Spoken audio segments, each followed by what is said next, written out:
Who, the bees? No. No, not the bees. I love the bees. Who would be angry If at the our burning lumber rat, the mills? burning wrath takes down the bees, she's going down real hard. Yeah, even Betbar would be like, not my friends, the tiny little bees that talk to me. I'm not crazy, you're crazy. Like the most torturous death possible for her. Why would As you it turns touch... out, actually, fire is pretty decent against bees. Yeah. So I wouldn't put my money on the kami in that case.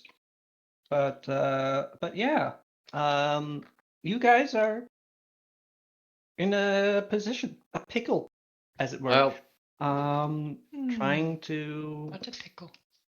arrange your kingdom, your island of Sarugo Yes. for an impending invasion by the shogun himself. You have established a major recruitment drive.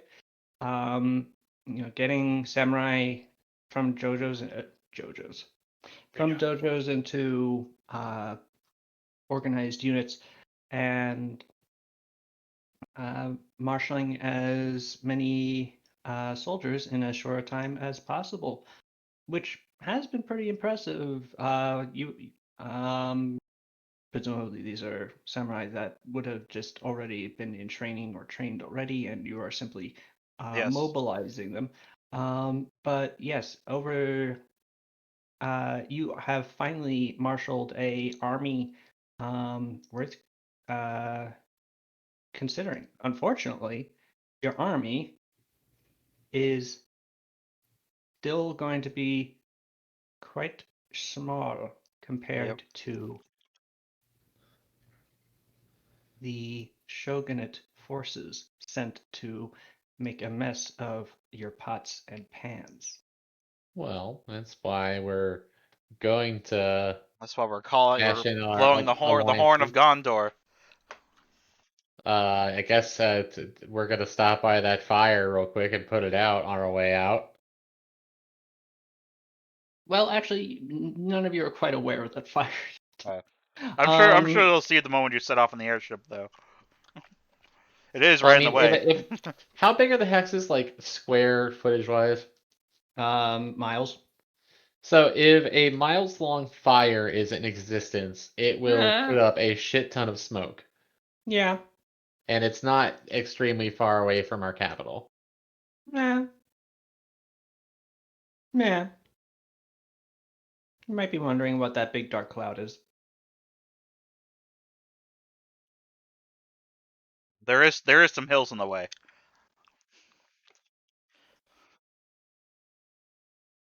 There are. But yes, so Kasumi and Pao, you were setting up to go on a journey to Hango in order to get them to marshal their men to come meet you in Sarugu for a defense. Are you prepared to do so? Pascal has asked if he could come along, ostensibly for assistance, but Paulina, you get this sense that he just wants to spend more time with you. Yeah, I think we'd agreed to do like a double date road trip, I think. So I think Tatsu's coming along as well, right? Like Yeah, he is. 4 of us are gonna And while they're setting off, I'm taking my tea history lessons. Yeah. Yes, the eminent Yao Shu has given you your first lesson on the close relationship between Hadno, or rather the Broken Coast, and your lawful suzerains, the Golden Empire of Tea. So you better get used to it. Yep. Is there anything you guys would like to do before departing on your way out into the hinterlands to go and contact Hongo? I'm gonna make sure that our special stone that summons our friend Peep is on the airship so I can drop it off. Mm-hmm. Okay, you take that with you. It's secure in a pack for you, and yes, you have a special stone that summons your friend Peep. Are we also bringing? You're bringing, yeah, Pizzanit, you're bringing her as well. Okay, yeah. Yes, Pizitnit is also joining you. Yeah, because you also got to stop by and see Agamente, see what he's up to. Increasingly impatient Skitterkin,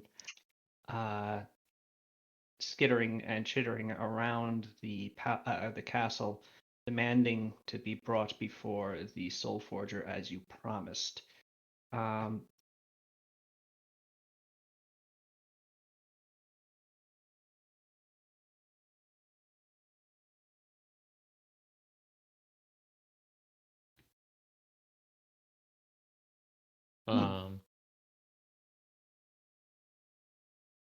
Yes. Music. Oh. God damn it. There we go.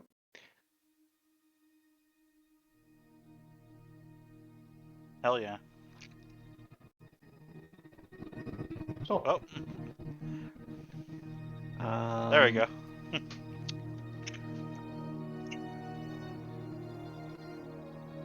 As you're getting ready this morning, and as Mr. Wren is actually assisting you in setting up your various to-dos for the month, including marshaling as many forces as you can and building some additional structures, and also, actually, yeah, we did say that Mr. Wren had alerted you to the fire on the map and pointed it out and said bad. Yes. Kasumi, you're confused as to what this means because it's just a little. Well, you can get the gist, but you're not sure exactly. Well, your mind does sort of immediately go to the burning wrath has struck again. This time, very close to Hayaba, middle of the island. Sort of informing that the burning wrath can strike when and where she pleases. Yeah. You're also, Sada, delivered an additional note. Ah.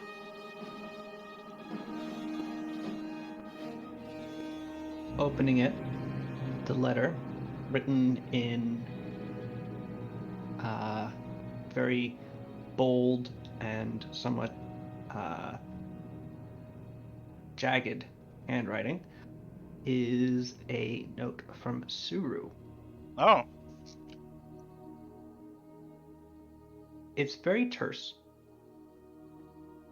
and amounts to Namboku's off the island, took his box with him. I'm giving chase. All right. Damn. Did she say where she's going, or? No. Darn. Okay. On the bright side, apparently the vampire is no longer on the island. That's good. Now we just have the lava lady to worry about.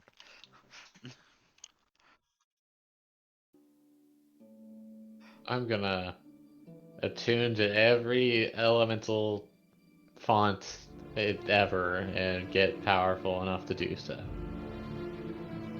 It's gonna be great. But not right now. Can't do that right now.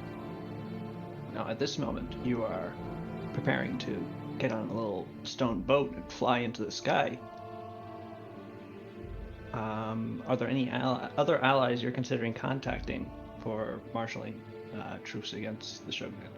I mean, I'd like to contact the Ven, but I don't think there's any realistic way that they could help us. Yeah. Viven might be a little bit of a stretch. Twin Kingdoms, maybe. Yeah, Twin Kingdoms, maybe. There comes a point where you're asking these other countries to declare war on the shogunate. Yeah, which is also Which a reach. is yeah, that's a commitment in and of itself. Like, if your very small rebellion was to fail, which it could at any moment, as discussed, there's a large shogunate army coming to Suruga to put an end to you. and the Twin Kingdoms, for instance, had declared war on the shogunate on your behalf in the interim, they would either be forced to white peace very, very quickly, or face the eventual retaliation from the shogun, which could be very bad for them, because the Twin Kingdoms cannot match against the full might of Hadno. It's true. Yeah. Fortunately, we have our allies here. Really, Viven would be hard pressed to do so. And we already But have yes, you Vivian's do- mercenaries as well, so from Yes, the Rodrigo you family. have Yes. the Company of the Hat, Yes. nicely hired for you by Rodrigo Fatazo, as well as several ships that he sent. The Company You of the still Hat. need to deal with. I'm sorry, the other company that is like about to leave. I imagine That Sada's is going to be true. dealing with that soon. I'll probably be talking to him Indeed. while you guys are Company taking of care of the those Hat things. is 500 men. The Yeah. Longthorn Lancers, though they are expected to leave quite soon, is 50 heavy cavalry of exceptional quality. Hmm.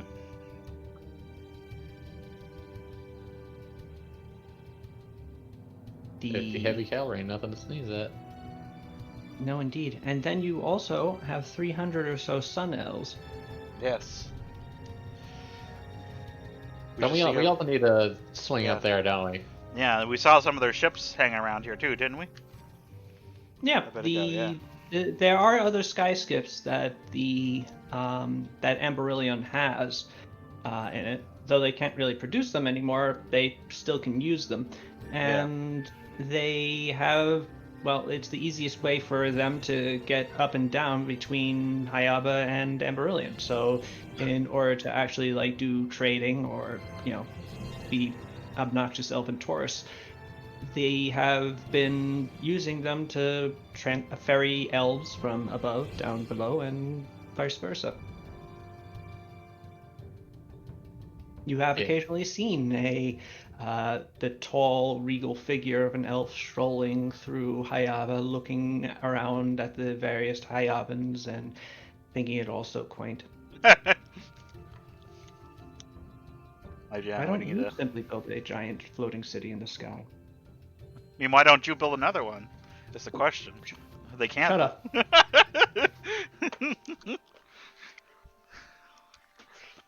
Mean.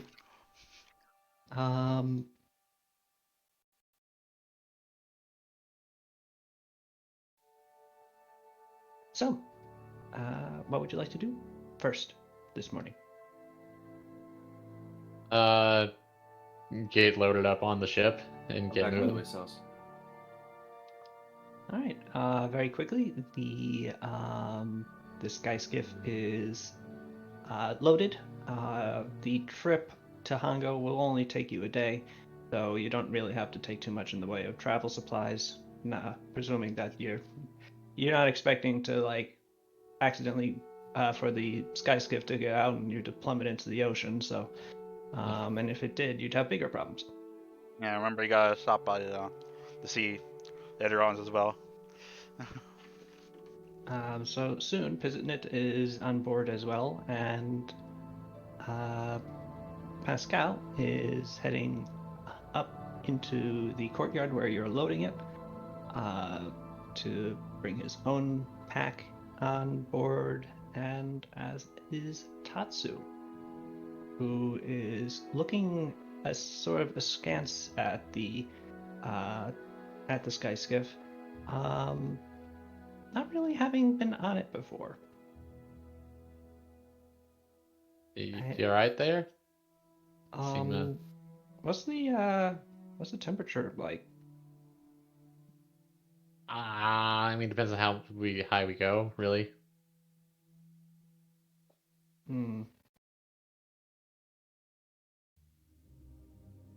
Because I feel like cool down here sometimes, and apparently you all think it's really hot. So Well, you might want to bring a jacket then or something. I don't have a jacket. Well, You think I cover this up? probably sometimes. You know.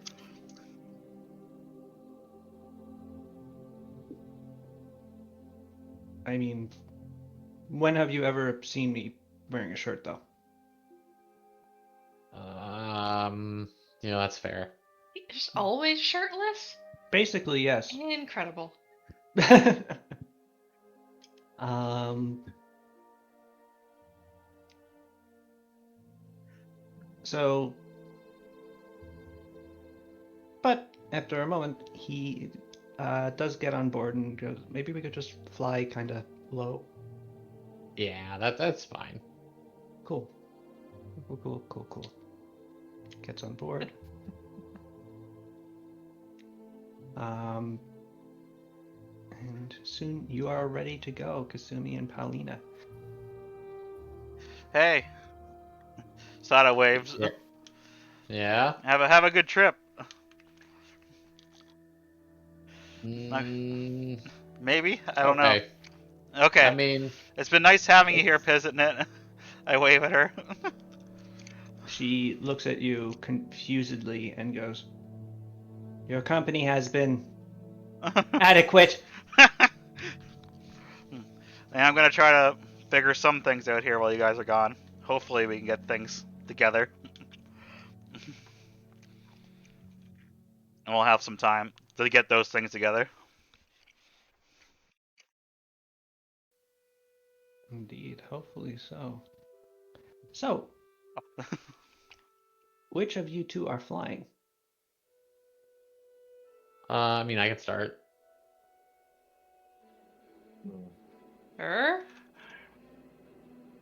Fly. You won't have to switch. It would be one person along the whole way. So, Wow. I can do it. Why not? what? You're not there. You're not there, Oh. Akio. Yeah. You're not Where am I? going along, and you can't fly the thing Yes. yet. Wait, sorry. Don't Where worry, am I at the? I got a job for you, Akio. Once they're gone, Okay, someone remind me where I am at the moment. I think you're guess just in the castle right now. Oh, right. I'm gonna talk to. Okay, yeah, fair enough. I remember Yeah. now. Right. So,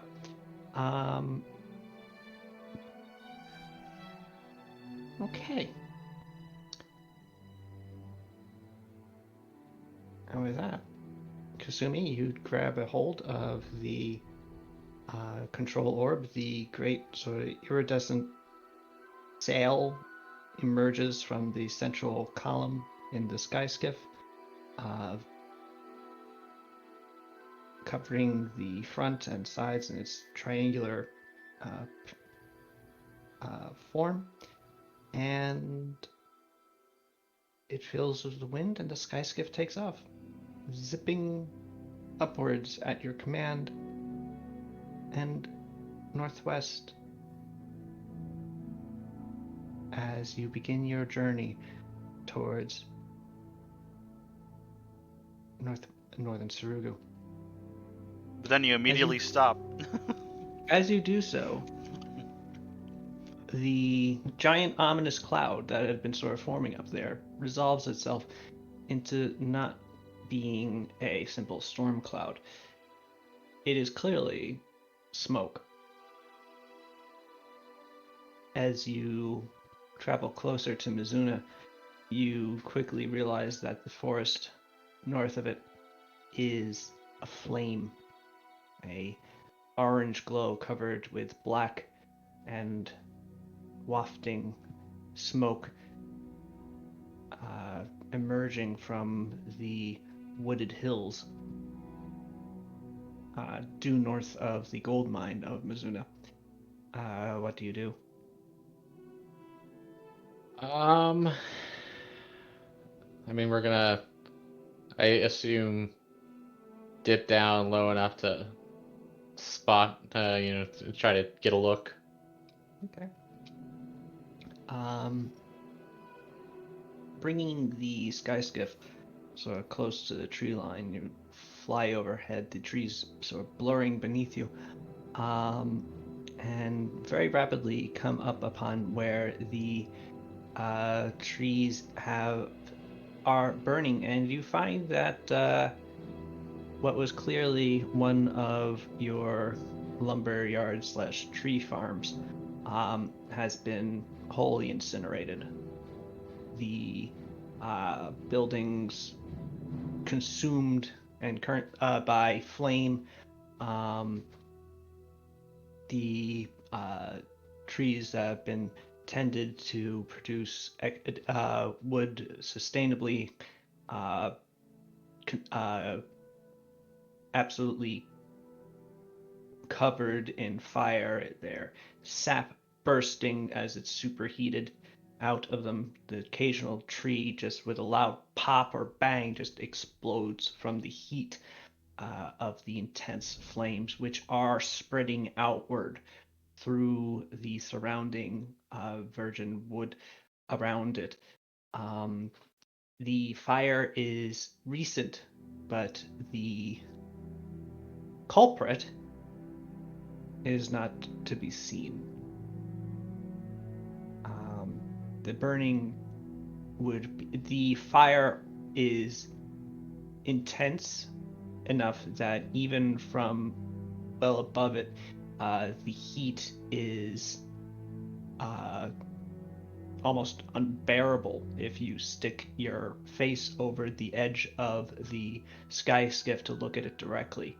And even even when not doing so, the convection is quickly warming the air around you.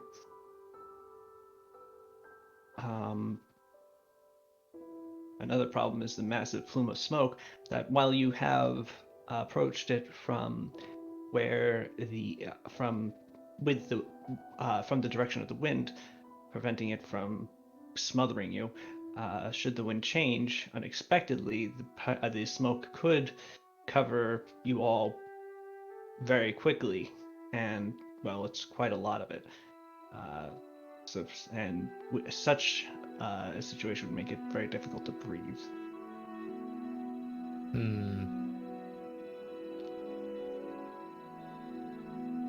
So,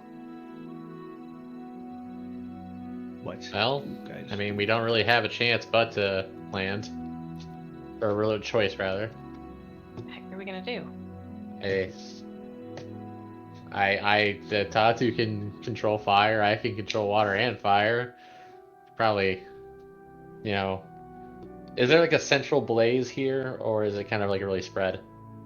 It has spread out substantially. The central, the beginning of this fire looks to be the lumber yard, which has just been completely blasted apart and consumed. Indeed, in the central portions, while it is still smoldering, the fire seems to have done its greatest intensity already, and now the most violent parts of the conflagration are moving outward through the forest. So you could try landing in the center, yes. Well, I wasn't talking about landing in center. I'm trying to figure out what we can reasonably do here that would actually have a real, like, an actual effect. Because we are just two people, and this is apparently an extremely large fire. The best I could figure is, what do they call it when they fight forest fires, where they make a burn line where they controlled burn a portion ahead of where the fire is spreading? Yeah. To stop it from spreading past that line. I could try that, but there's only two of us, and this is a bigger than two-person job.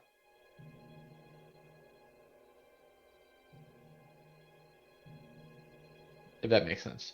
Yeah. True. Certainly bigger than two normal people.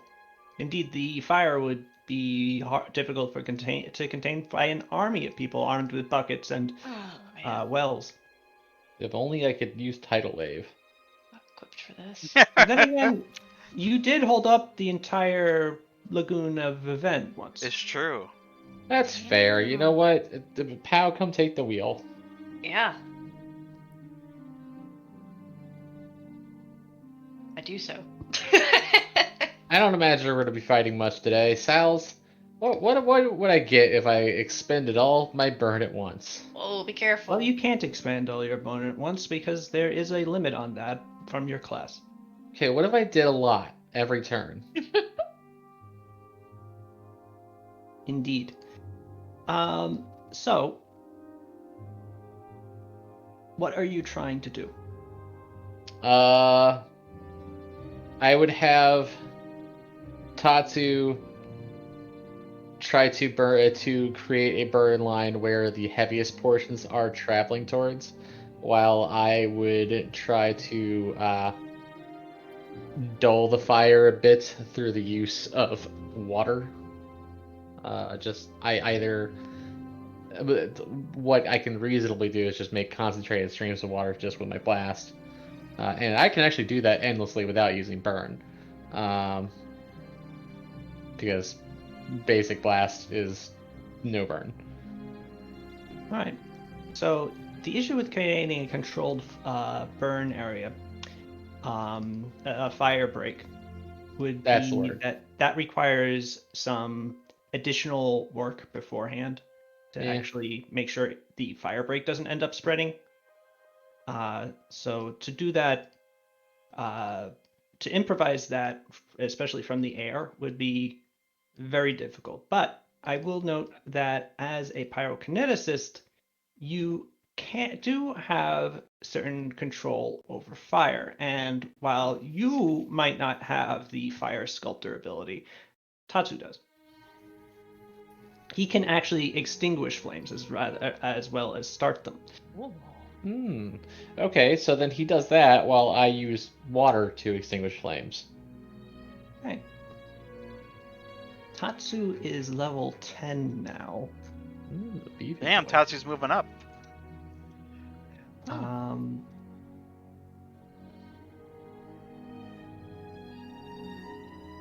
Which means he can spend how many burn in one turn?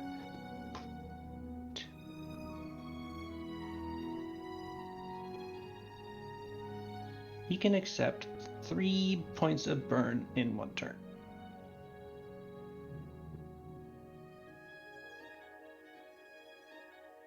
While Kasumi can accept 4 points of burn in one turn. These are both substantial amounts of burn. Yes. So, doing so, how about this? Tatsu will be assisting you. Okay. If you're both working as intensely as possible, you'll be taking that amount of burn, and you will be rolling to figure out how quickly you are able to accomplish the task you're trying to do. Okay. The roll you will be making, Kasumi, will be your kineticist level plus your constitution's bonus. Okay. And the difficulty will be 30.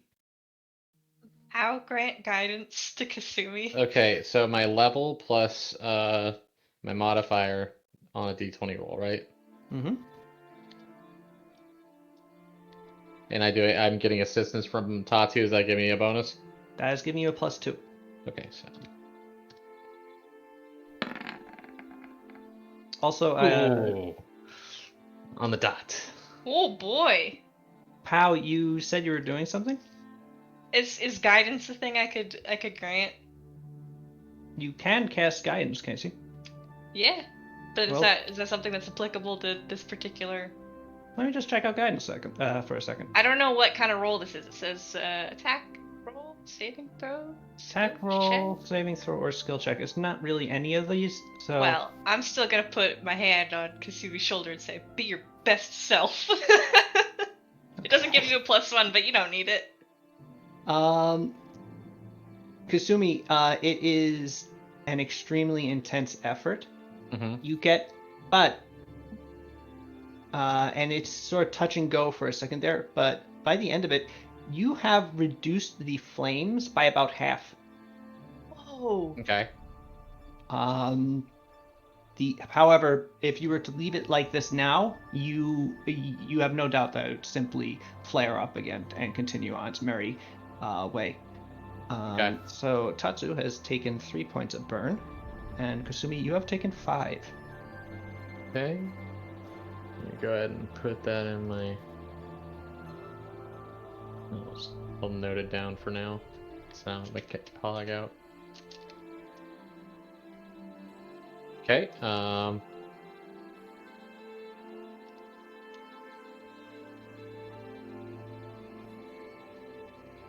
You can try again, however. Yes. I'm gonna. Sorry. Ah. No. The But fire. then you get a bonus for being cool. Actually, yeah. Would the DC go down as I reduce the amount of flame? It does not. Okay. Alright, so Tatsu takes another 3 points of burn.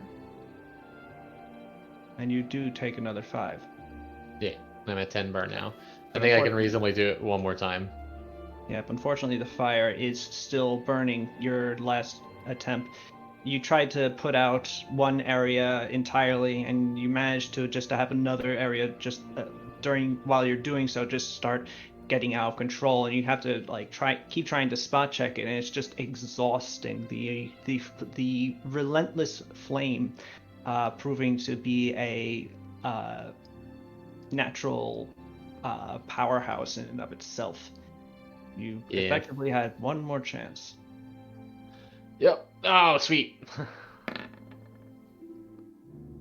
Very good. Rallying the remainder of your strength, and with Tatsu doing the same, supporting you, the two of you work in tandem, sweating, gritting your teeth against the extreme heat of the awful flame. But by the time that you manage to finish, after about an hour or so of absolutely grueling work, the fire is wholly extinguished. Tatsu and yourself can feel or sort of sense where fire is now, your attunement to it, and there is no flame here any longer. The barest embers in one final go over with the last amount of your concentration extinguish in sort of like a wave extending outward from your sky skiff as you fly overhead. And the smoke begins to dissipate, the giant smoke cloud drifting off to the east, no longer fueled by the roaring flames below you. Yeah, I kind of slumped down against the edge of the skiff. Yeah, And, Tatsu does very much the same. He looks a little bit paler than usual. His hair is less his flamey hair is less roaring than usual. It doesn't make any noise anyway, but it's a little bit more visible as hair than actual fire. Right. I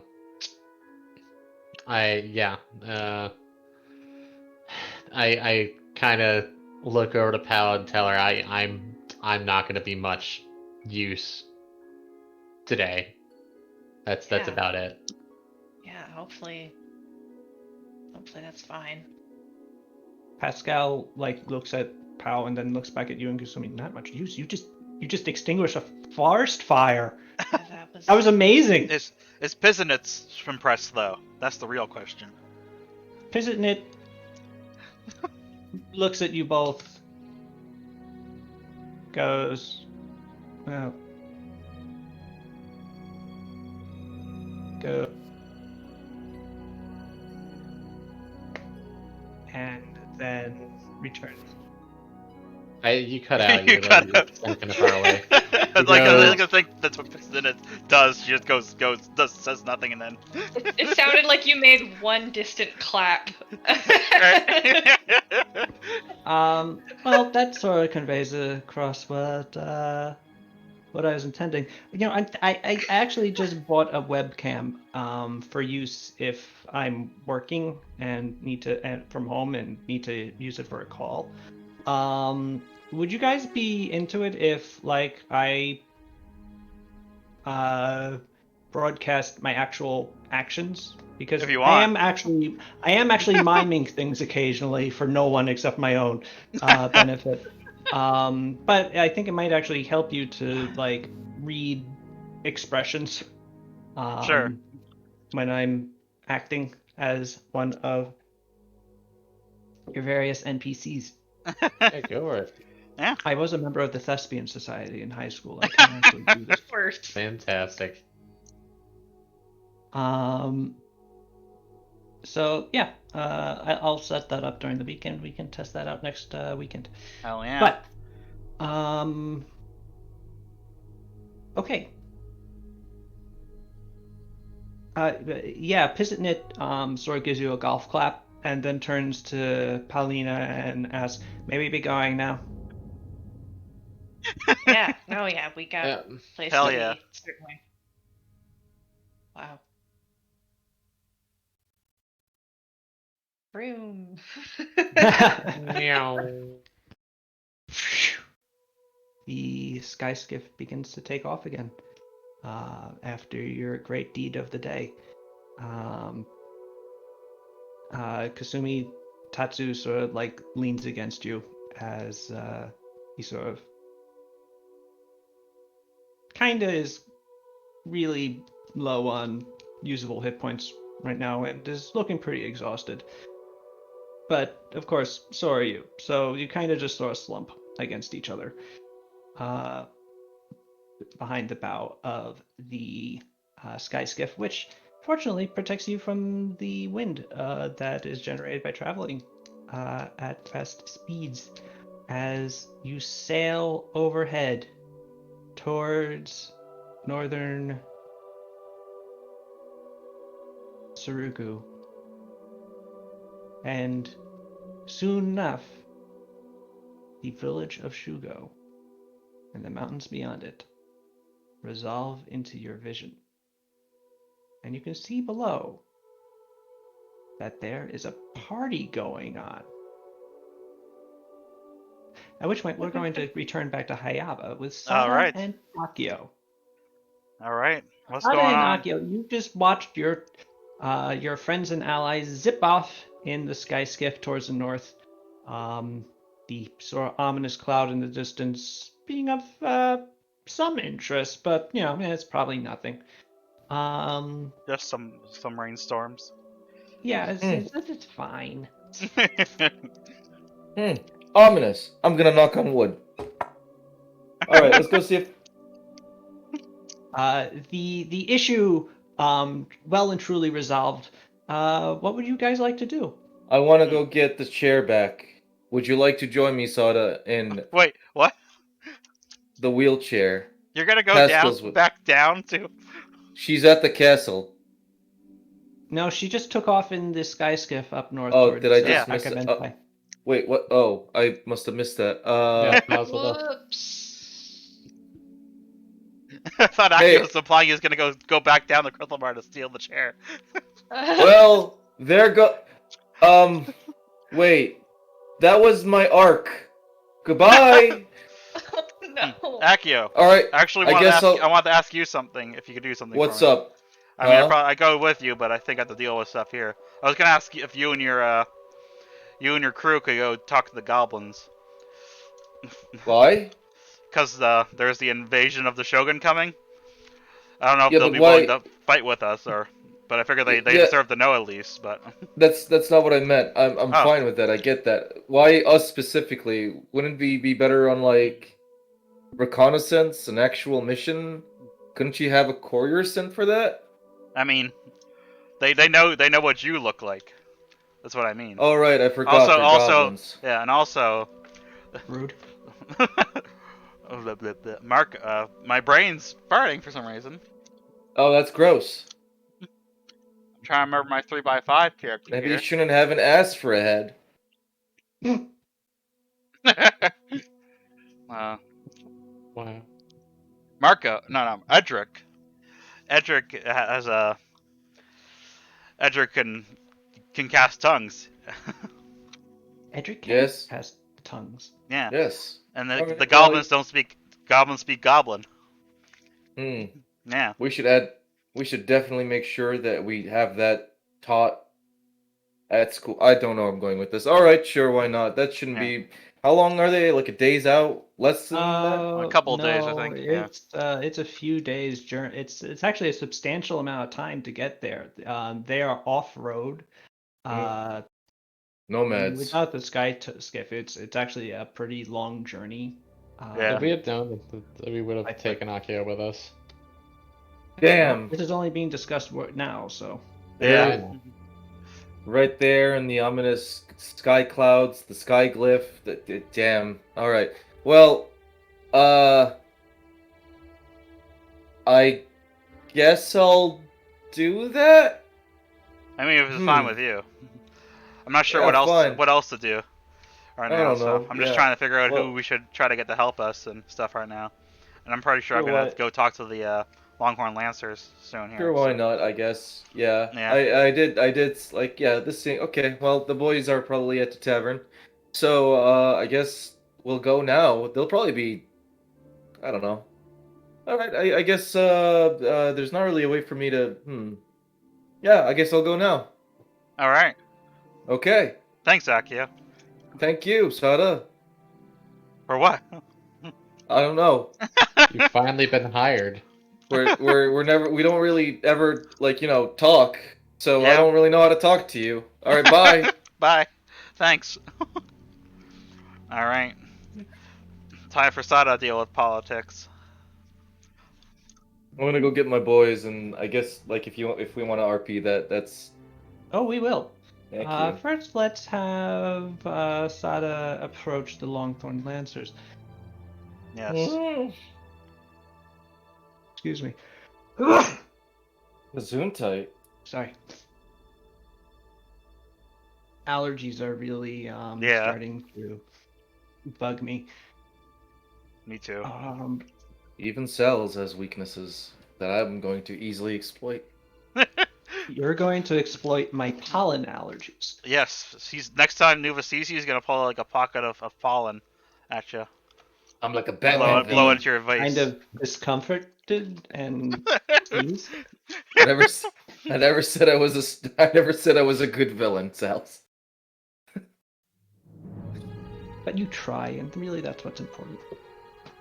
It's, for the justice system. They will put you in jail for that. What? Oh no! So, oops, yeah. Whoa! I was just going into my bag. I have my my wireless headphones on, so that's why you heard that. I just went into my bathroom to grab a claret, and I had to pull it out from behind a couple other bottles and sort of knock them forward. And my medicine cabinet sits above my toilet. Oh no. Dangerous. Which was open at the time. However, I caught everything. That's good. That's very dangerous. It's not the most optimal, but it's a small bathroom. So in retrospect, having a mirror that was also a medicine cabinet would have been best, but I don't. So I needed a different. Yeah. Wait, is it like a shelf?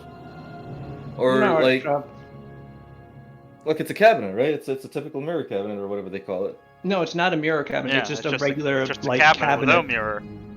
Yeah.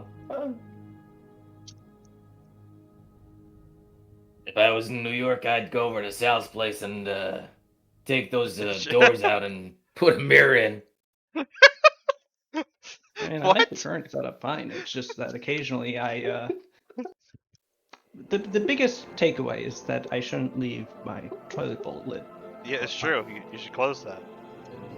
It's sanitary. Mm-hmm. Yeah.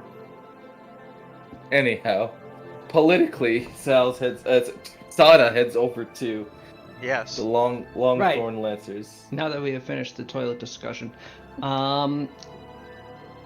Sada, you find the Longthorn Lancers in their camp outside of the city of Hayaba, next to the various other camps that have sort of sprung up next to the city. The proud Ardanian pennants flying in the wind. You see that above each of the tents has their own pennant with its own iconography, its own coat of arms upon it. And you notice that the same is reflected on their shield, but not entirely. The upper left-hand corner of each of their shields has a smaller shield painted on it, which has their personal arms.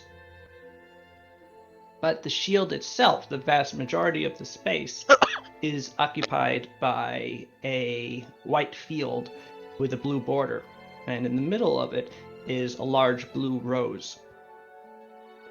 And that same blue rose is flying on a second pennant above each of the individual's knights' pennants above their tents.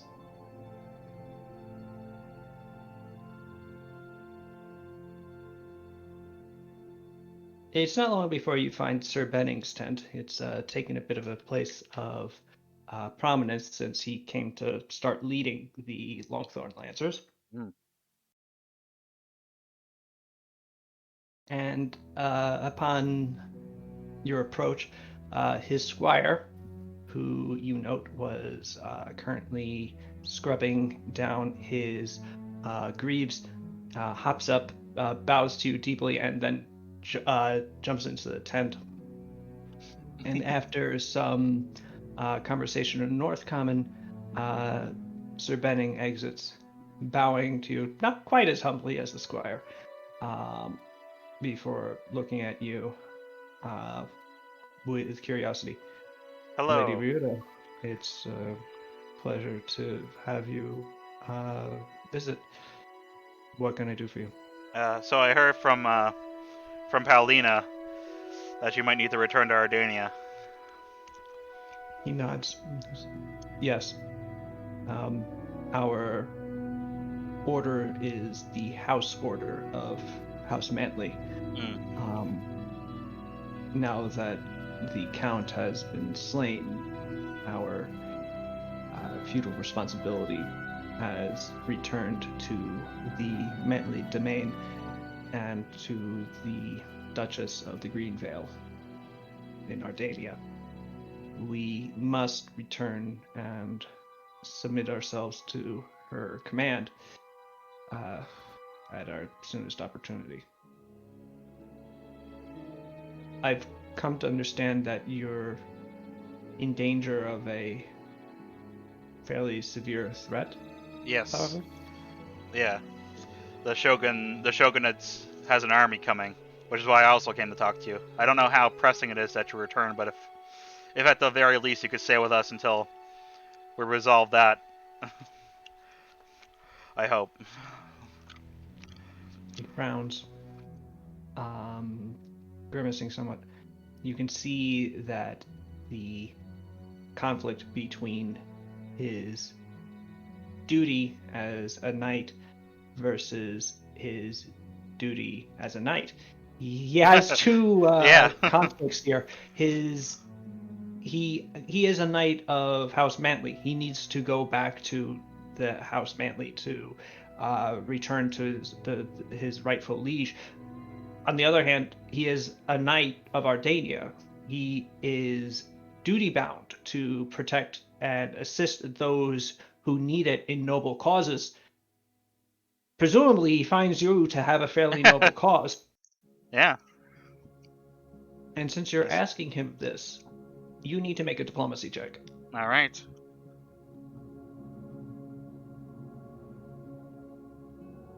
Let me get my sheet open. It's loading. There we go. Alright, skills. Alright, let's see how my diplomacy goes for me.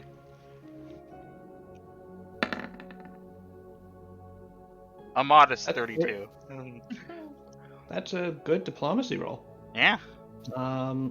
Okay. His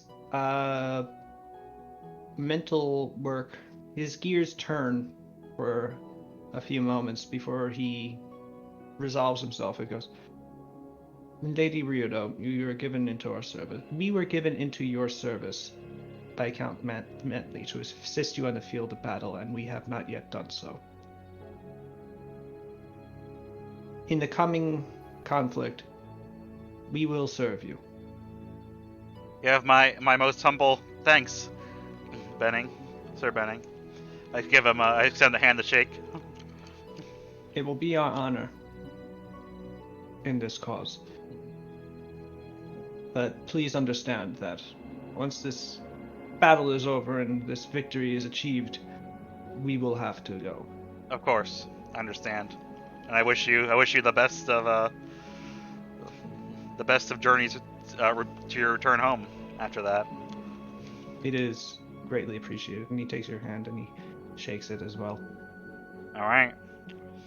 That's that. You know Sorted. the strength of the forces coming to assault us. Yep, they're 5,000 strong. His eyes Yeah. widen slightly as he realizes that he just probably he probably will not, in fact, be going back to the Green Vale to submit himself to his liege for service, and rather that the House of Mantley will have to rebuild their household knight order. We're currently assembling. We're currently calling upon all the allies we can. So I hope we That's can bring good. up a force to match it. That's good. Mm. Very good.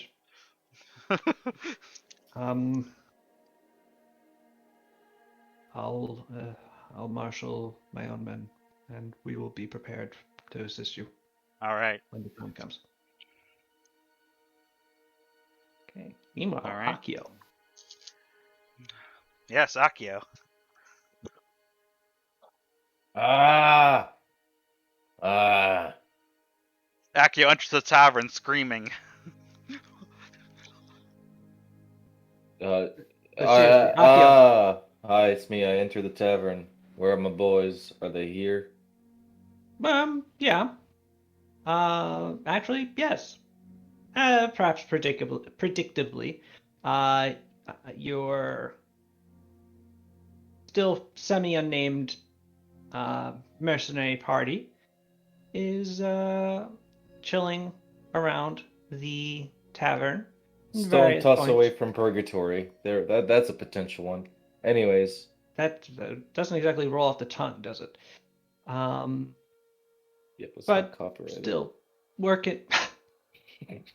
It remains a work in Valid. progress.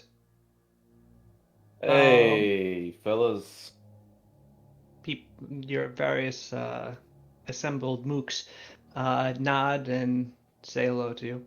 All right, we got a job. Job. Right. So first, well, I guess keep this on the. Well, you probably should take a room and be private because I gotta share some intel with you guys, and it's kind of heavy. So, I actually don't know. Hey, barkeep,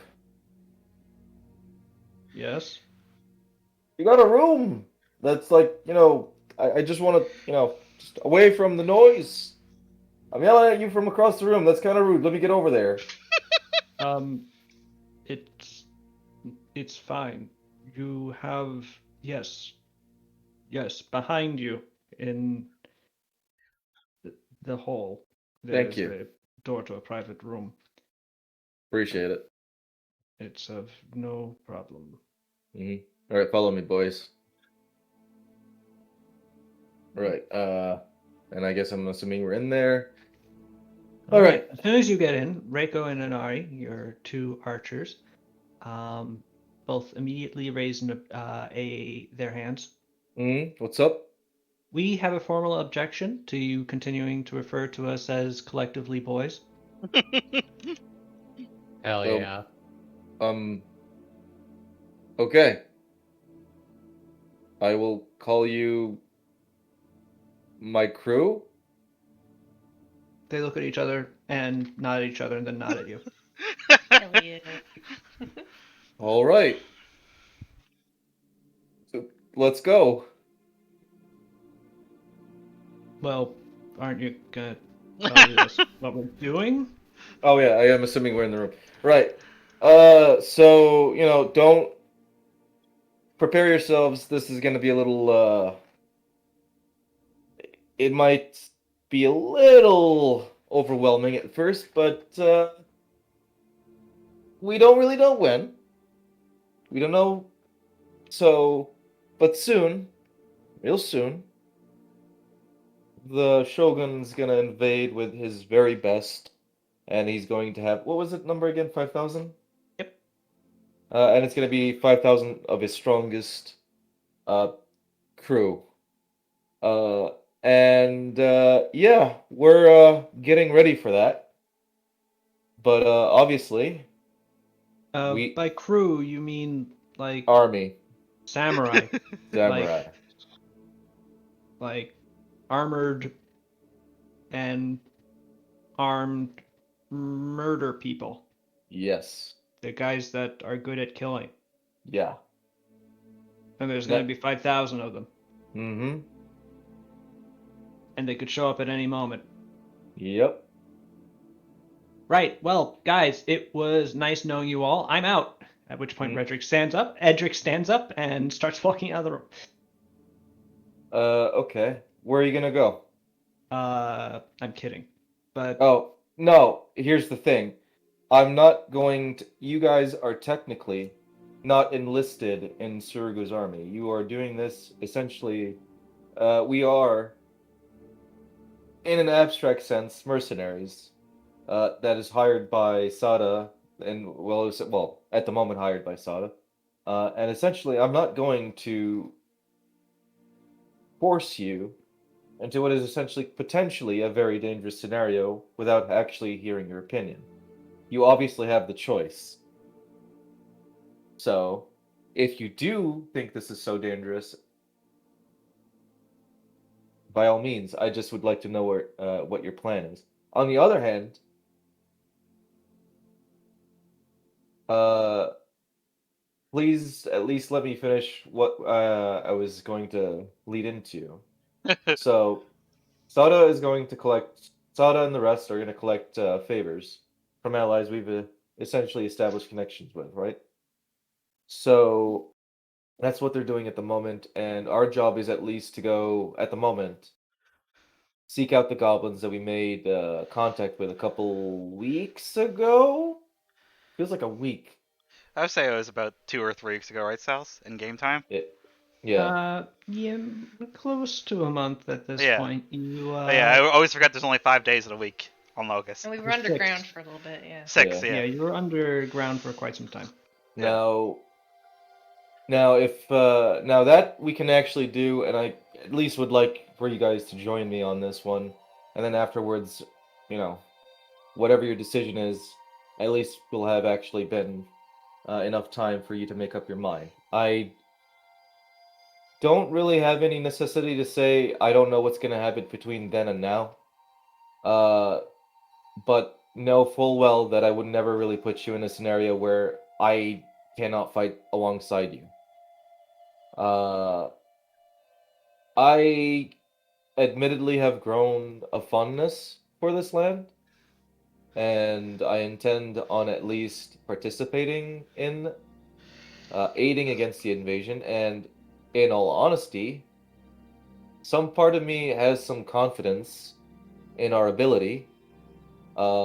Most notably because it feels like my time with the talent on this island has led me to some extraordinary scenarios.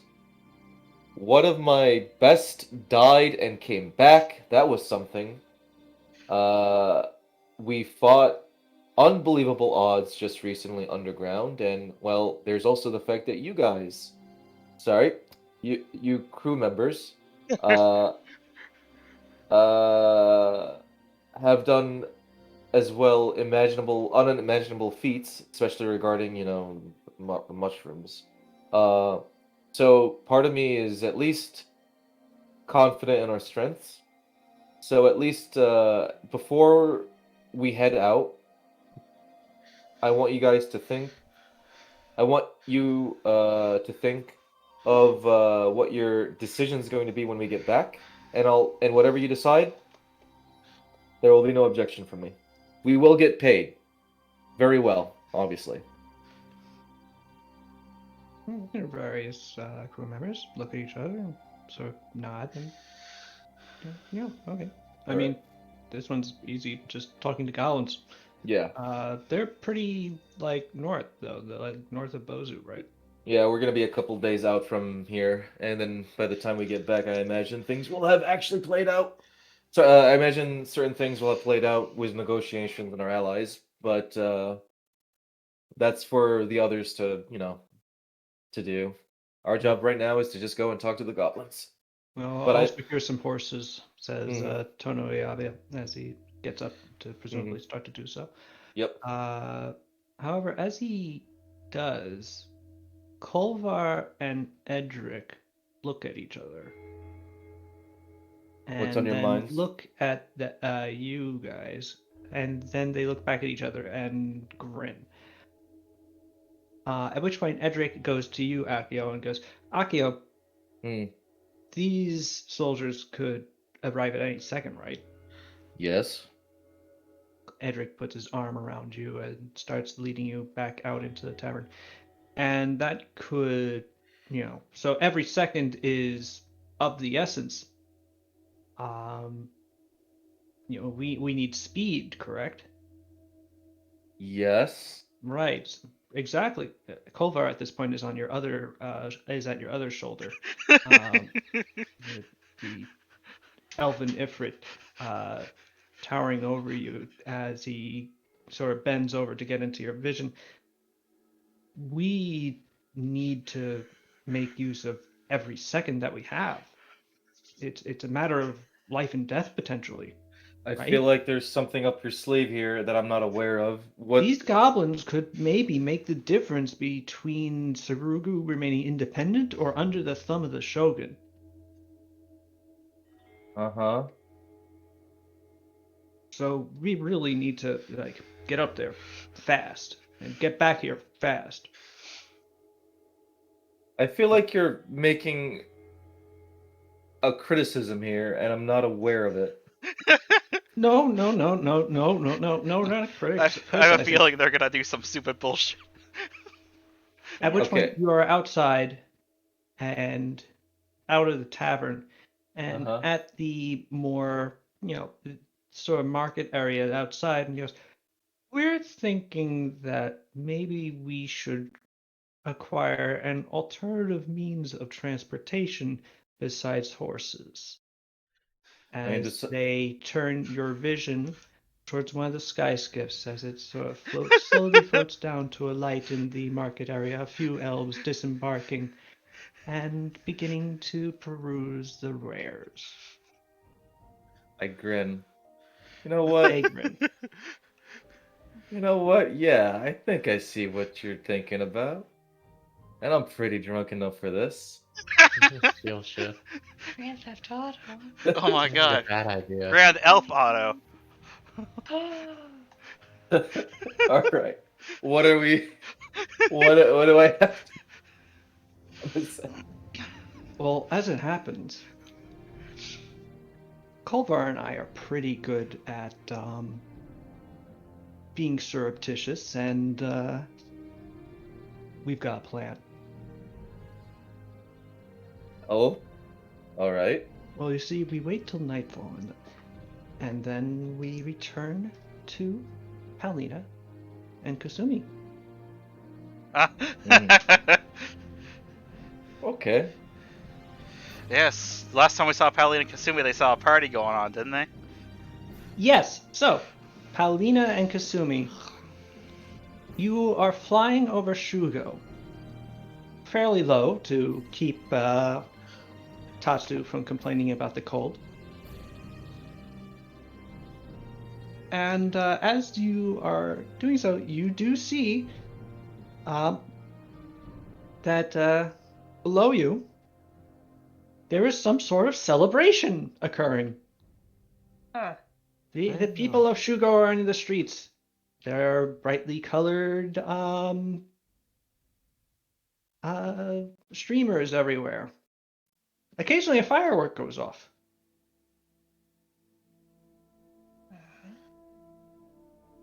What is it like a particular day or something? What's going on down there? Pascal looks over the side and goes, I can't think of any holidays. Maybe they're celebrating our glorious arrival as their saviors. That wasn't today. Well, I mean, I guess we can pop down and just yell down and ask what's up. Another delay. Oh man, I love this. I love this couple's vacation with Piss and Notice the odd one out. I know. It sucks. I'm sure it'll only take a moment. Fine. Fine. I'm fine with this. I will simply sit here. At which point she sort of whatchamacallit, those the sort of metal connect, it's sort of like the metal connects that kids play with. Mm-hmm. Yeah, I can't think of the name. Connect. Anyway, her legs sort of collapse into a solid cube beneath her, which apparently passes for sitting. And she folds her arms and goes, I will sit right here and contemplate sequences while you are gone. No doubt doing things of great importance at this Cube rat. celebration. We're gonna cut away and come back, and Pistolnet's gonna be freaking getting Pistolnet's gonna be like getting lifted up above the crowd in her cube form. So, Release me! what do you guys do? I mean, we're gonna set down on the clear area outside of the village and just run in real quick, ask a guard, hey, what's happening? What's the celebration for? Right. So you alight down. The four of you get off of the skiff. Kasumi and Tatsu, you've recovered to the point that you're no longer feel like your soul is exhausted, but you definitely are going to want to sleep. Your powers certainly are, but at least you're not completely tired out anymore. And the four of you approach the gates of Shugo, where a guard is standing with a spear, and you note that his chingasa, his sort of round farmer's hat-esque helmet, the conical one, has atop of it, apparently, a little spike in the middle, and spiked into it is a dumpling. Oh. Ah, welcome to Shugo. Oh, it's Lady Kasumi and Lady Paulina and other guys. And a rat. With a cube. The Piznit is remaining on board the skiff. He does not see her. Okay. Welcome to Shugo, or welcome back to Shugo. It's so wonderful to see you. How are you? Welcome and happy Dumpling Day. Great. Happy Dumpling Day to you too. Thank you. Yeah. You seem confused. Yep. Well, let me explain. Great. This is the first annual Dumpling Day. Okay. Oh my god, well, what has the dumpling lady done while we've been gone? That's fine. We got, unfortunately, we have a bigger fish to fry. Yeah, we I'm got sorry, official business. is Shin in Shugo still? Shin? No, he's in No, he's Hayaba. been in the Yaba, Yes. yeah. Well, I wouldn't I be know surprised he if is. he's in It is Dumpling Shuko Day, right now, and he though. would know about it. Yeah. So he might be. You don't know. Well, that's fine. Yeah. As long as it's on the level, that's fine. Enjoy your holiday. We've got some stuff to take care of. Yeah, that I sounds like haven't a lot of told fun. you what Dumpling Day is. What is Okay, Dumpling What Day? is Dumpling Day? Dumpling Day is the day where we celebrate the Dumpling Lady's dumplings. Why are you celebrating her dumplings? Because That's they're really incredible. good. I mean, like, Oh, no, not like, What? euphemistic dumplings. The actual No! dumplings. What? I meant like magical curse dumplings. What? No, they're just dumplings. They're good. Hell yeah, Okay, well, they are. Why are I they good enough to celebrate an annual celebration? I mean, you know what? No, I that's didn't say fine. it was annual. I'm glad that she's having her best life. Well, no, the priest of our shrine has declared today Dumpling Day. Oh, this is a religious event. How? Well, it's No, I meant like out of character. This is the religious event. Yes, it is. Yeah. There's a party happening. Yeah. So we helped the Dumpling Lady. He's helped subsidize her operation expanding to a Who? greater amount of dumpling production, and for the last week or so, we've just been producing a whole lot of dumplings. And today is now Dumpling Day, so we got tons of them, and they're for free. It's free dumplings for everyone. Wait, You know what? I'll take a dumpling. And in fact, I'll take 5. who's helping the dumpling lady? What? Oh, just townsfolk. We got Okay. we got a few young men and women who decided to learn the Dumpling Lady's craft because Oh. she's well, frankly, she's really old Yeah. and not entirely all there. And we're a little worried that she might keel over one of these days, and then we'll be dumplingless. That's wonderful that you're working to sort of continue the tradition and learn skills from an elder. That's very admirable. That sounds great. We really Yes. do have things that we need to get doing. No, So? no! Don't, you can't go. We must insist. You're part of the leadership of the government. You must have some dumplings, please. We just happened through by chance. We really did not intend to. You would grant us such a great honor. Hey, I- hey! Oh no. Miko, Okay. go run to the magistrate. Tell him that Lady Kasumi and Lady Paulina is here. Oh, we with gotta get a pair of large, handsome men. As is tradition on Dumpling Day. Now. Oh boy. Do we just? Should we Your go? presence is starting to move Oh. through Shugo with the same ferocity as the fire you just put out. God. How do we put this fire out? You're starting to develop a crowd of people who are moving towards you, going, "Oh, look, it's please have some dumplings. Come in. It's Dumpling Day." Oh, we gotta go. We're going, right? We're leaving, right? We're going. I mean, yes, we're gonna leave. Wait, have you like, flipped? Do you wanna bless this Dumpling Day? Is that what you're?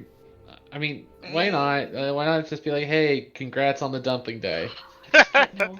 Pascal takes out a Strange pocket vibe. watch and opens it and goes, "We're actually, even with the distraction of the fire, we're taking pretty good time on the day. We'll be in Hango before nightfall easily. Even if Hell we yeah. spend a couple hours here.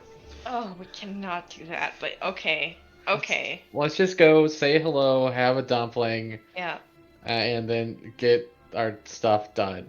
yeah. Well, we gotta be assertive when it's time to leave. We're not gonna take no for an answer. We're just gonna go. Okay. All right. I do like a dumpling, so. You enter into Shugo Why is that so ominous? on Dumpling Day. This will be the final session for Paulina and Kasumi. Did not think that you'd be having a Paper Mario adventure. I'm kind of Complete- jealous. Total party kill on Dumpling Day. We've got all kinds of dumplings, including poisonous dumplings. They don't taste good. There's two poisonous dumplings mixed within all the dumplings. I hope you don't get it. We thought it'd be funny. You are brought into the city of Shugo. The many people of Shugo are, in fact, all having a blast. It's not just eating dumplings. There are some, some various. It's sort of like a carnival-like atmosphere. There are games set up. There are people acting in costume. There's some. There is a there's a number of people in one of those large sort of dragon train things. Only instead of a dragon, it's a bunch of dumplings in a line. That's very good. And everyone just seems to be having a great time as you are dragged forward to the magistrate's house. In front of the magistrate's house, there is a large table where the new magistrate of Shugo is, as well as the Polonian priest, the former elder priest who was converted to the worship of Polonius by none other than Shin himself. And sitting between them in a place of honor, actually elevated slightly above them both, and wearing a substantial, a truly beautiful kimono, and having her hair done incredibly beautifully with golden combs inserted into her gray hair, is the Dumpling Lady, who regally sits there and shouts at people to stop stealing her dumplings. Oh. Yeah, seems right. Every time she says it, it seems to cause the crowd to cheer. Yeah. And continue to eat dumplings. And there are, in fact, dumplings everywhere. There are just a glorious number of dumplings.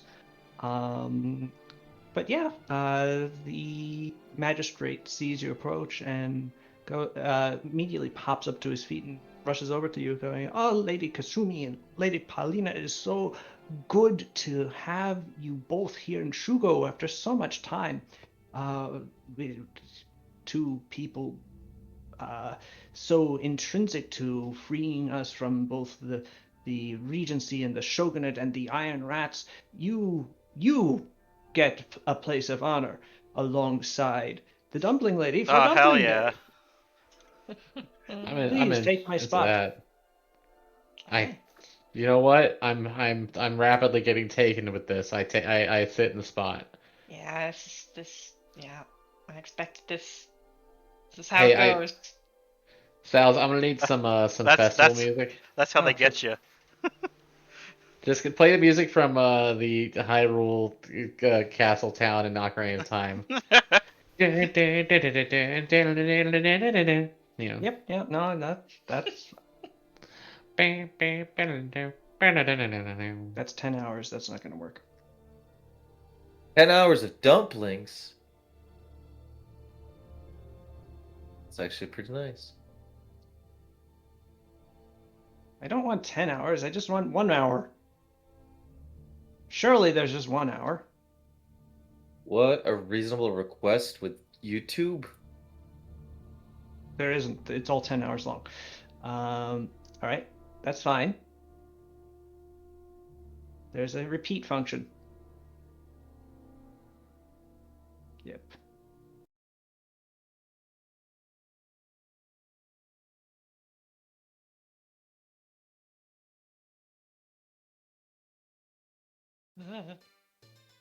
There we go. Yeah, now we're gonna get hit with that dope copyright. Nice. Jeez. So, the Dumpling Lady turns her perilous gaze upon you, and then smiles and goes, "Oh, it's you! You never Oh. stole my dumplings, except for all the times you did. Bring these people dumplings, so I command a dumpling day." Oh boy. You are brought a substantial number of dumplings of various flavors. Just all of them, whether they be filled with vegetable or with meat or dessert dumplings. There are more variations on the dumpling that you have ever seen before.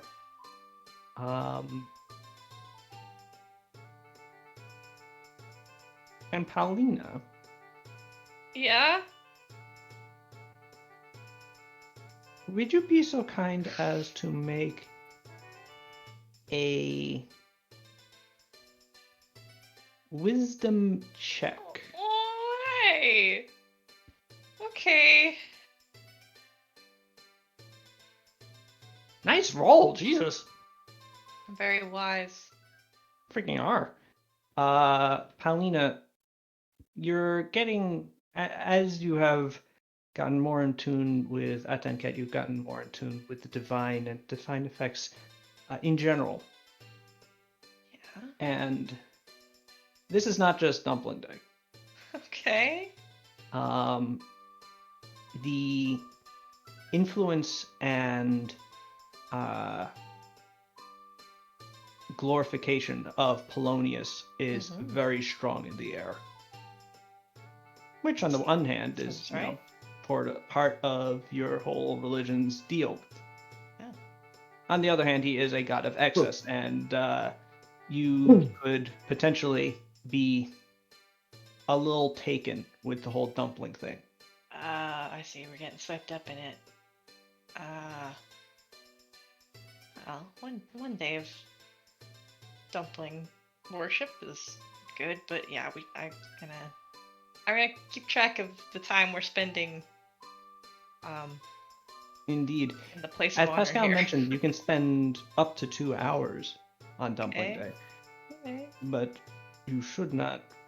But if you don't want to delay yourselves, you should not want to spend more. No, certainly. So Pascal and Tatsu are also beside you, and yeah, you sort of shrug at each other. None of them are any of the wiser to the fact that the Whispering One's influence is quite strong here. And yeah, start digging into dumplings. Is that going to just keep? Yeah, too bad about the pause.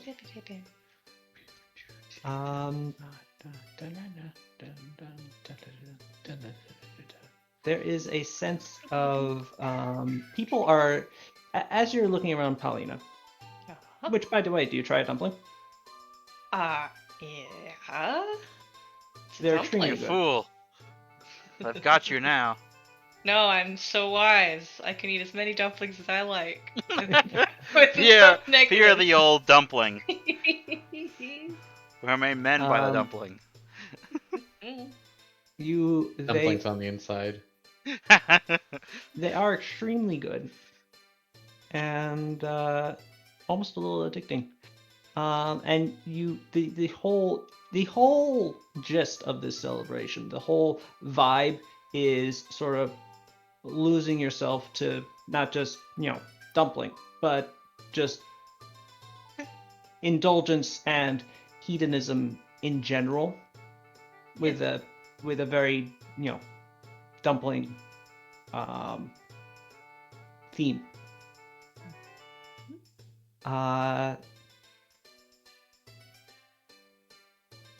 You are going to everybody who is trying dumplings here at this table of dumplings. I'd like you to make a will save.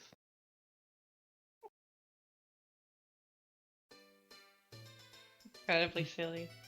I feel like, do I have something that's a bonus to that? Or no, I don't remember. Gosh, there's just so much. That's That is a reflex, reflex folks. save. I got You're right. saving throw. So that should be take 10 off that. It's 26. All right. Is this an enchantment? Am I being enchanted? Enchantment. I mean, Enchantment. technically, yes, actually. So that's actually a 36. Oh no, that's Inspire Courage. 30, which shouldn't be 35? there. I think it's a what? I don't know why that. I don't know where that buff is coming from. I don't either. have that is turned very on. weird. Irritating. Do do do do do dee dee dee dee dee dee dee.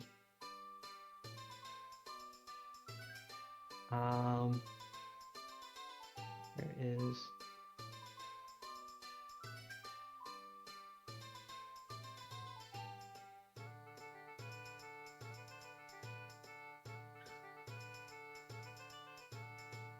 I do have Still Mind, which gives it 2. Easy. 2.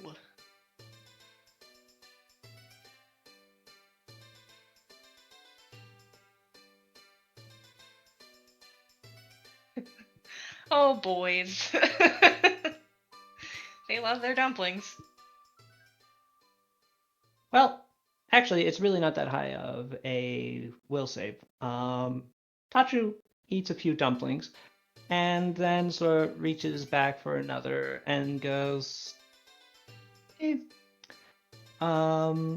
Similarly, Kasumi and Paulina, you're able to easily control your dumpling appetites, despite the dumplings being absolutely delicious. But yeah, you know you're on a time limit. You have some dumplings. You enjoy yourselves a bit. You're What feted about- by the people a bit. And after you enjoy yourselves for a little bit, you decide, okay, this is enough. Tatsu agrees. It's okay. Let's go. And you stand up and get ready to go until you realize that someone who's typically pretty hard to miss is missing. What? Oh no. Pascal getting crunk, lost in the sauce. Is he getting crunk?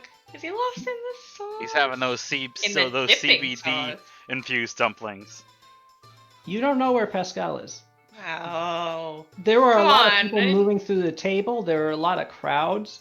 Occasionally, you were getting up. You were taken to get up and move around to look at different places. And at some point, Pascal has disappeared. Oh, but my perception is just so high.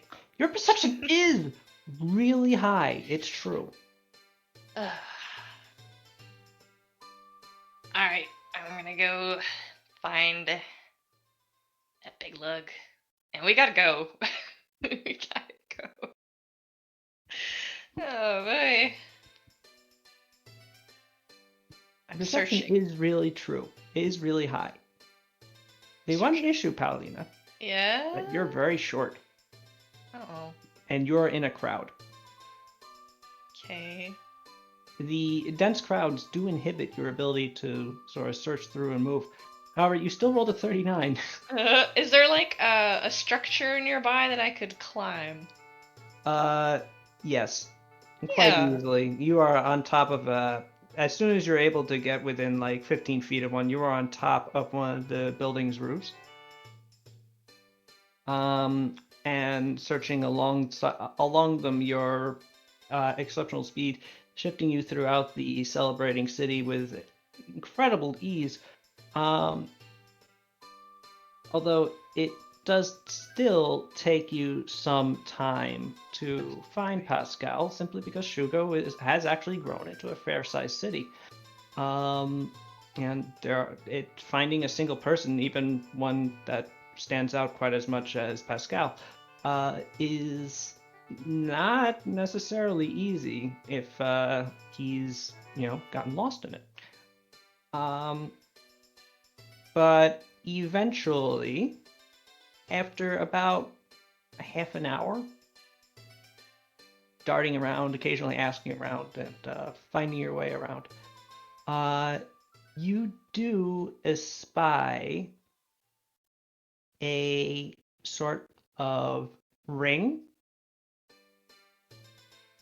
where there's a crowd of people staring inward and celebrating, apparently making various bets, and there's a table set up, and there is a pair of people at the table currently arm wrestling. How does this always happen? They are not arm wrestling each other. Oh, what? These Look. pair of people are arm wrestling Pascal. Pascal Okay. is sitting there with his legs crossed. His shirt is off. He is holding them both while also eating from a fair-sized bowl of dumplings, as these two very burly guys are trying desperately, grabbing onto the table. They're actually standing up to get more leverage to push his arm down, and it's just basically sitting there. He's just basically sitting there, letting them do so.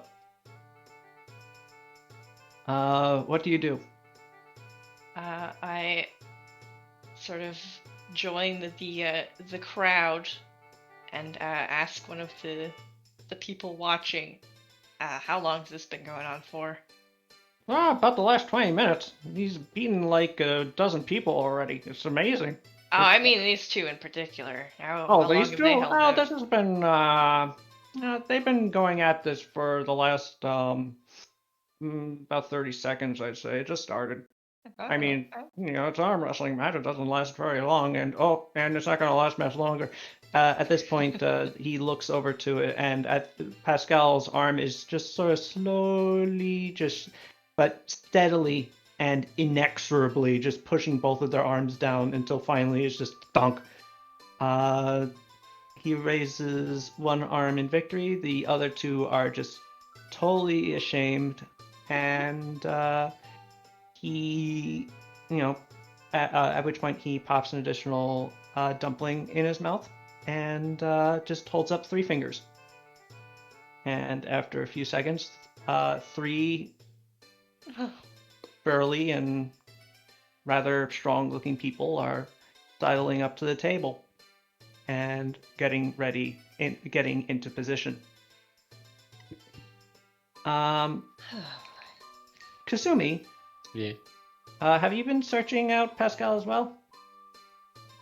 I mean, I thought I would have been with Tao, but Following Pao directly would be difficult because she was sort of darting along roofs, but you could have been following her with Tatsu from the streets itself, just being, a bit behind her. yeah.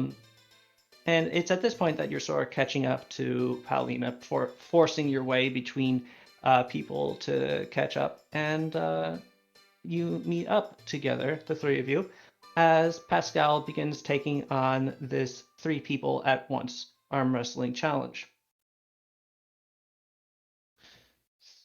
So, is this a problem, pal?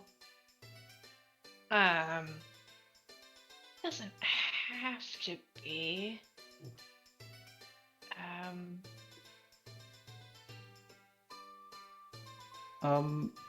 I mean, it is taking time, and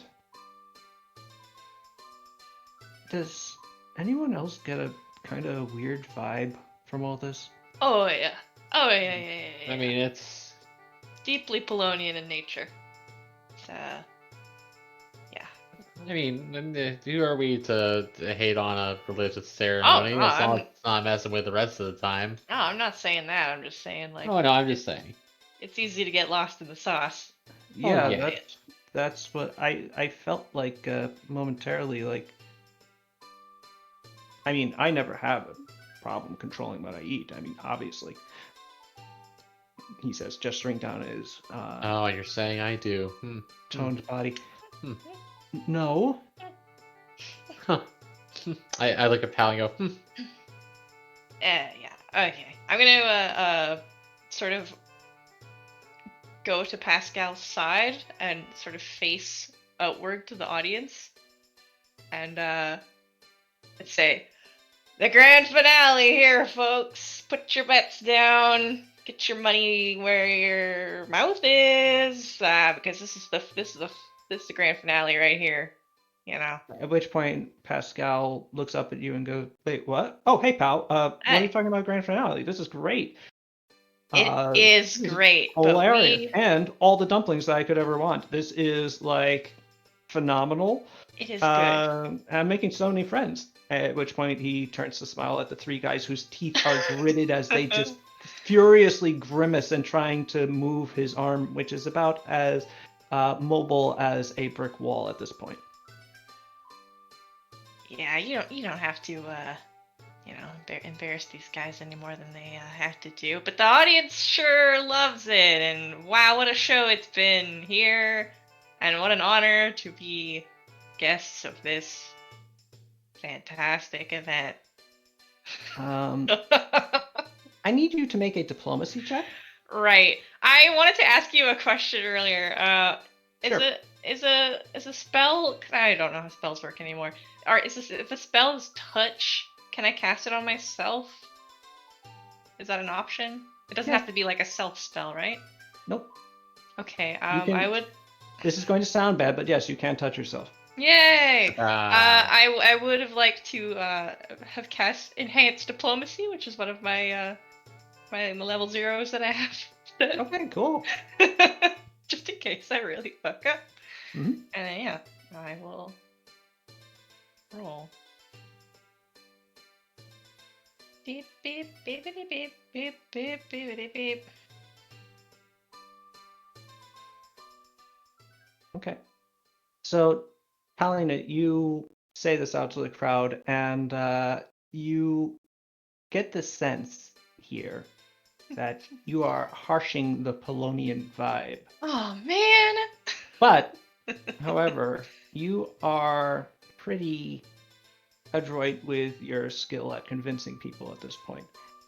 What's the bonus that enhanced diplomacy? It's gives you? just 2. Okay. So 24. You get a lot of disappointed faces. Maybe a couple of people seem annoyed, but no necessarily angry. That's good. I don't want an angry mob. Yeah, exactly. So you are able to successfully convince the audience that this will end. You now have to convince your significant other, unfortunately. Yeah. Pascal doesn't seem intent on stopping. He seems to have completely lost track of time or what you need to do, and is just happy to arm wrestle and eat dumplings for the rest of the day. Yeah.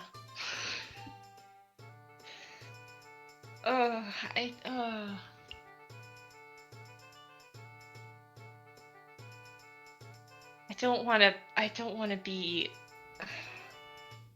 I don't want to bring up our time in the realm of Polonius, so I'm not gonna do that. I just want to give him a little pat on the shoulder, not the active one. Mhm. And just quiet so that the audience isn't here, just private. Yeah. We really do have to get going, and I know you're having a great time. But we'll come back for Dumpling Day next year if we're all alive and the Shogun doesn't kill us all. So to ensure that, we do have to go kind of immediately. Mm. Yeah. Pascal is listening, and you can tell he's being, well, he weighs your words very heavily when it comes to choosing what he wants to do, obviously. But there is something in him right now that does not want to agree. Oh, boy. I need you to make a diplomacy check. Okay. Again. Oh. That's good. Oh. So your diplomacy check is giving him a specific bonus on how on hit this upcoming will save that he's about to make. So it's a +1 for 10 and then 5 above 10. So 1, 2, 3, 4, 5. So you're giving him a +5 bonus. So we should make this easily. He's effectively getting a +11. And he needs a 15. My. Oh, but plus 5. That's actually a 20. Don't worry about it. Pascal blinks a couple of times, goes to resist, and then realizes that oh right, you are on a timetable, and also this is like unusually obstinate of him to just tell you no, and also he's purposely embarrassing people, which is not usually his thing. Also, he has completely lost track of the number of dumplings he's eaten. Now that he thinks about it, he's really full. So at that point, he nods at you, goes, "You're right. I'm sorry. Let me just take care of this." At which point, wham! All three of them, the three people basically all turn sideways suddenly and fall to the ground. As Pascal stands up, raises both arms into the sky, hands the bowl of dumplings to some random person, grabs his shirt, and looks at you and goes, "Lead on. Let's go." Alright. Let's get to the airship, everybody. There is All right. some continued. There is some continued attempts to ply you with additional wares or just games or dumplings. And but after about another half an hour or so of forcing your way through the crowd, Oh. you are standing outside of Shugo, facing your airship, Pizitnit leaning over the side, drumming her fingers on the lip of the airship. And you also have like each been had thrust into your hands at various points of another, like containers of dumplings, which you're also holding at this point. Sweet. Way too many dumplings. Just far too many dumplings. But you own them now, and you are able to get back on board to the airship and get ready to go. Yeah, apologies for how long that took. I'm sure it was a wonderful party. There's a bit of a sort of a supernatural stank in the air. Oh, of course. Made it hard to keep track of time, A supernatural anti-time stank. Yeah, You know how it is. the kind of magic that I'm not makes wearing a shirt. You... You're on. Oh. You're on the council with a Polonian. Yeah. What is with the males of the surface without wearing shirts? This is 2 now. It's warm. It's pretty warm up here, I Get thought you kinda all humid. wore clothing. It just I mean, I don't know. I don't presume to judge. It's hot out here. It's tropical. fine. Yeah. May we please get going? Absolutely. As 4 of you get on board the sky skiff and take off for this short journey to Agamemnon's workshop. Pascal occasionally complaining that he overdid it a little with the dumplings. Need a tummy rub. Yeah. Back down south in Hayaba.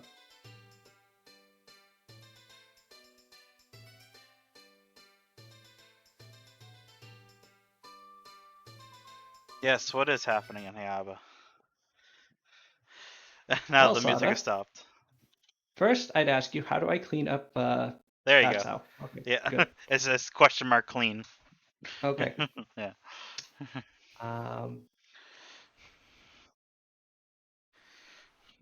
Put this back on.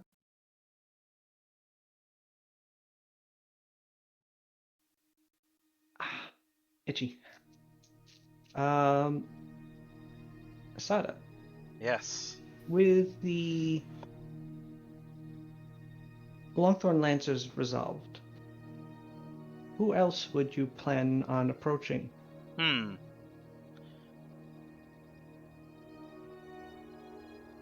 You've already, well, really, you have pretty much everyone around you.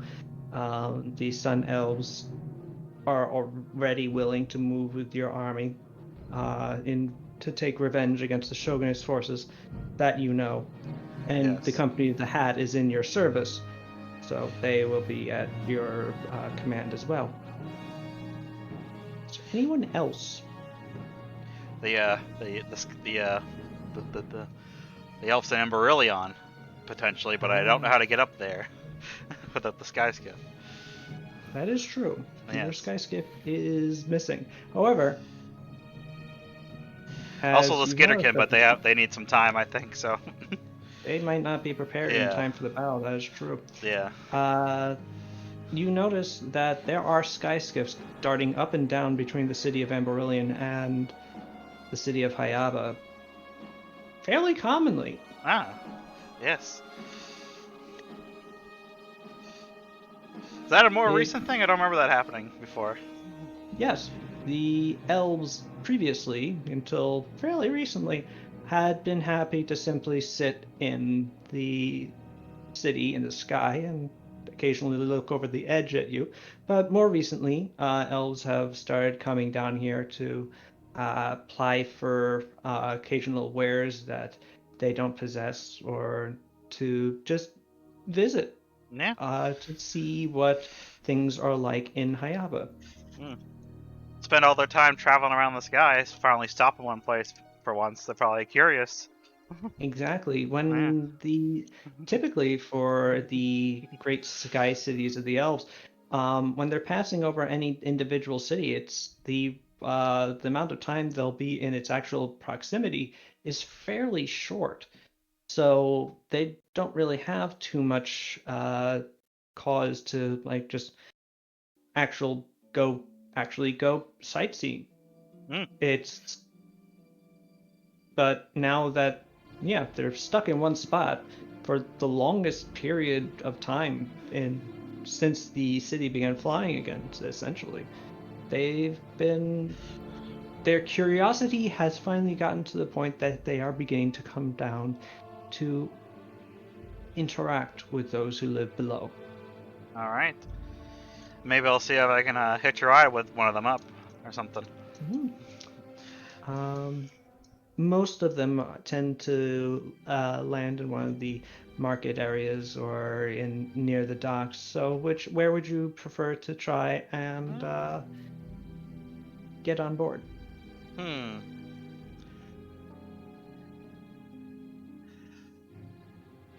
Let's try the docks. Okay. I'll go for a nice coastal walk. Okay. Get some of that sea air.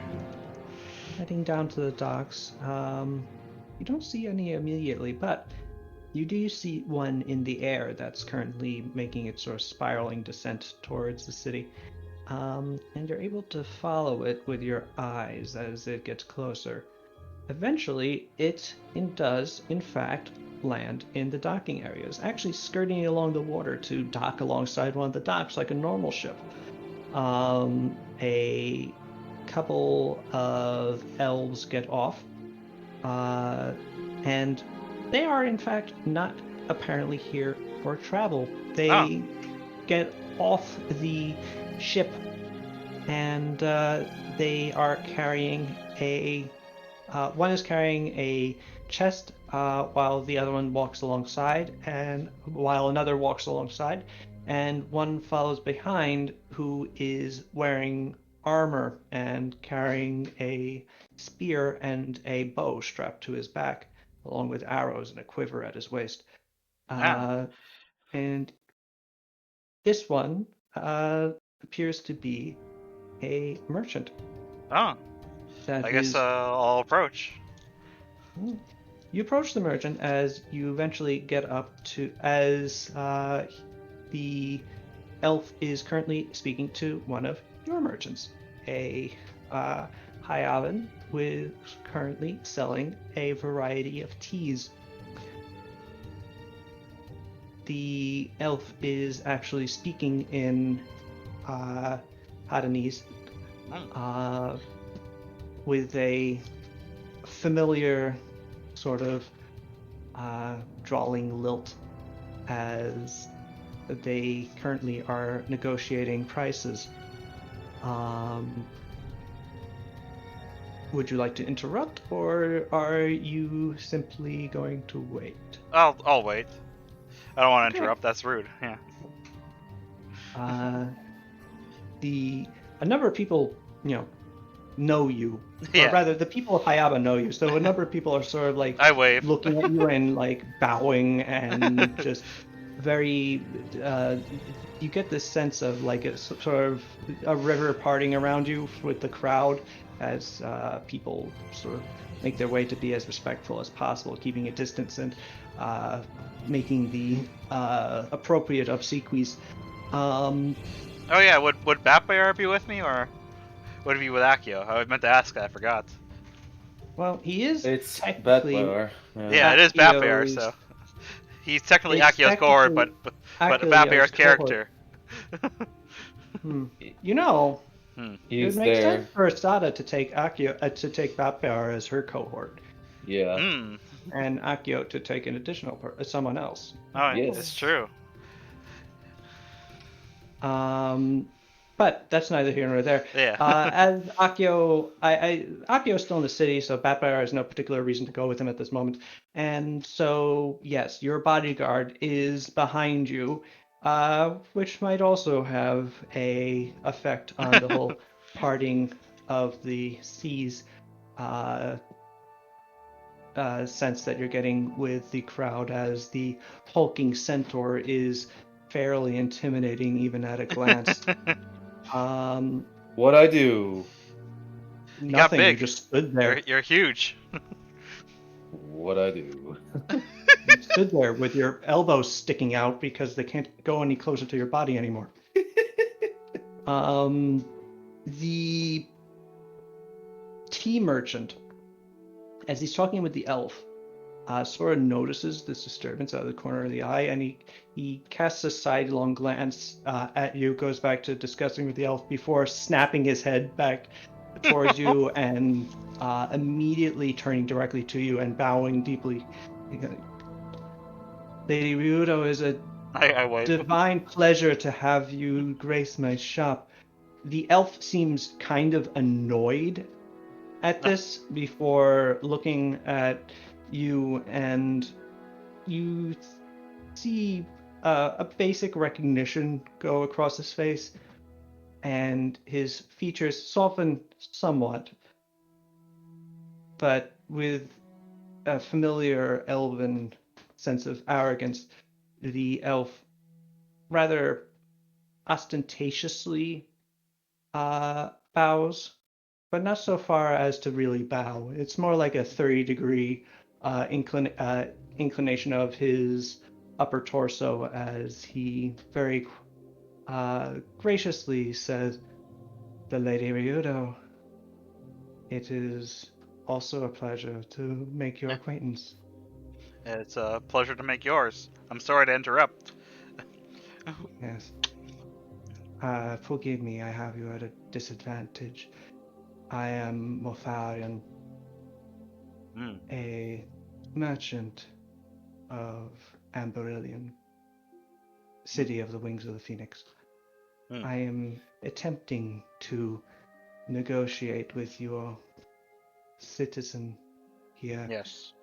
a more reasonable price for his admittedly excellent wares. My prices are fair. The people down here are buying them. It's you just don't want to give me your coin for whatever reason. It's elven coin. Electrum, not gold or silver. It's of greater value than the coinage you are used to. That is what I am trying to explain. If you look with your eyes, which I presume work, you can see that the metal is of a different quality and color. It's different. It's worth more. I What's don't what? know what an electrum is, but this looks just like weird silver. I don't even know if it's real. Would Sada know anything about this? Sada, you can try looking at the coins that the elf is proffering. I try giving it a look. Yeah. Roll knowledge local. I have that. Not very good, but Ooh. yeah. Ooh, well, Sada, you are from Viven. You spent 20 years in the city of coin, the heart of commerce for the entire world, and you have no fucking idea what these are. Hmm. They're metallic, certainly. Your merchant is right. They sort of look like weird silver. It's sort of or weird gold. It's hard to really pin it down. They're like between the two metals. Hmm. I get the sense you are confused by our currency Yeah. as I've well I've never as, actually seen it before. of course. Not It's that I don't believe it, you, but Electrum is an alloy of gold and steel that elves have used as their preferred form of currency for ages. It is naturally occurring, but rare, and hence our preference, as it is quite valuable to us. The exact ratio of gold to silver can vary, but all electrum bears a certain ethereal beauty to our eyes. Hence, we use it to hold value and exchange it for goods and services, but it is still worth more than silver. Well, I don't think it is.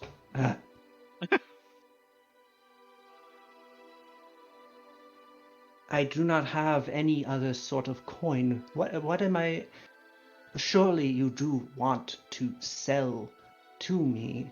I am offering you funds that you can use to purchase additional goods in order to sell again. That is how your business works, or am I mistaken? Do you simply sit in front of a pile of tea until it disintegrates into its composite atoms and scatters with the winds because of erosion? Or what? So this guy I has mean, been spewing sentences like that since he got here, and I do not understand like half the things that he's saying. hmm. Sadariodo, Yeah. would you like me to explain capitalism? No, I get capitalism. Not to you. Oh, well, I was gonna I say get like, capitalism. I was gonna say like, you're having this much trouble. You were having this much trouble trying to get him to take Electrum. Think about how much trouble he's gonna have trying to get someone else to take the Electrum. Ridiculous. Hmm. This is why I rarely trade with the surface world. Surely will you let- can look upon the metal itself and see its value. Its inherent beauty. That is not how value is determined in, I guess, on the surface world. The It is tea a pretty merchant nice metal. sort of like shifts and goes, well, actually, it kind of is. Well, Yeah, yes, but I would it think is like how... copper, silver, and gold. Yeah. But I would think it would matter more if, what's the return rate for the person buying it. I don't know. Oh, I'm not... yeah, but it's measured in pieces of metal that we assign value to because they think they look nice. Oh, Yeah. yeah, I guess. I mean, really, Oh. when you think about it, what's the actual practical use for gold? You can't forge it into anything. You can make it into like art and stuff, but even then, it's value in how it looks. Yeah. Yes, I It won't be suppose until you we are invent right. electronics that actual noble metals will have uses as conductors Yeah. because of. What am I saying? That was weird. What is a computer chip? Tadorioto, I think this is a witch. We should burn him at the... What? God damn it. What is electronics? That's what an Iteron's got inside of him, right? Alright, I keep It's forgetting. electronics, thank you. Yeah. I love Uh, electromix. Hmm. How much Electrum do you have with you? What's it worth? One of my coins is worth approximately, I would say, well, it is difficult to compare worth of coins. I don't have a direct comparison, and since each piece can potentially vary in the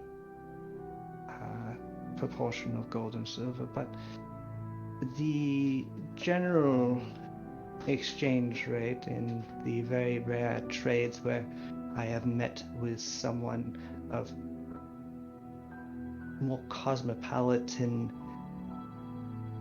education has been each electrum coin is worth approximately 2 of the same weight in silver.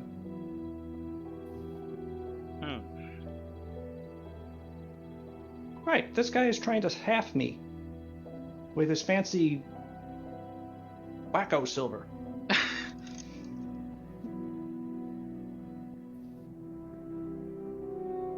Is he though? Well, I guess if he's telling the truth, no. But I don't know that. That's the thing. I just don't know. Dagger's pretty. I'd take that for tea. No, you may not have my dagger. Thank you. Oh, fine. I mean, hey, you'll never know if you don't start dealing with them. And if the Electrum's not any good, then he can't get any more of your tea. Well, yeah, but I'll have lost the tea that I gave him. Lady Rito, it would seem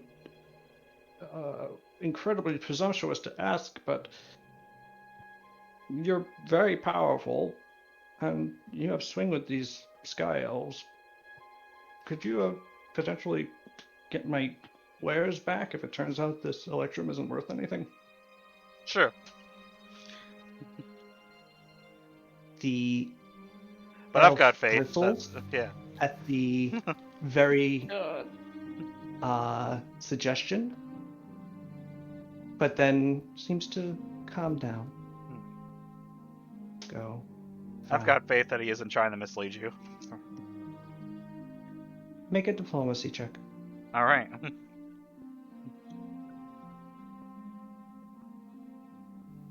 Hey. Okay. The Morphalion calms down quite quickly. He goes, "Thank you. With her guarantee, may we conclude our interaction?"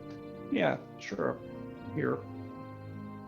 At which point, coin is handed over for a couple of small chests of tea. The chests are placed in the larger chest that the elves brought down. And with that, Morphalion turns to you, Stout, and goes, "Thank you. Of course. I'm sure you will find the coins as valued as I suggested." I would think so. Seems like a pretty fancy metal, so. It is only Yeah. found in Astoriliath, our home. Ah. Oh, by the way, I was actually came over here in the first Naturally. place to ask you a favor. I was wondering if I could ask for a passage up to Amberyllion. Thought that the Archon gifted you a sky skiff for simply that purpose. We do have one, but unfortunately, some of my two of my own took it for a trip to Hongo, the island to the north. Hopefully with your permission. Yes. Oh, very Yes. good. It's explicitly. Theft of With my, such a gift would be looked askance upon yes, by it was explicitly with my permission because I asked them to. Very good. Well then, given that your mode of transport is not currently within your grasp, I will happily provide you such up to the city of Amberyllion, My thanks. city of the wings of the phoenix. Yes. Please, follow me. Huh. That was easy. Yeah, I'm sure nothing will go wrong. Like it.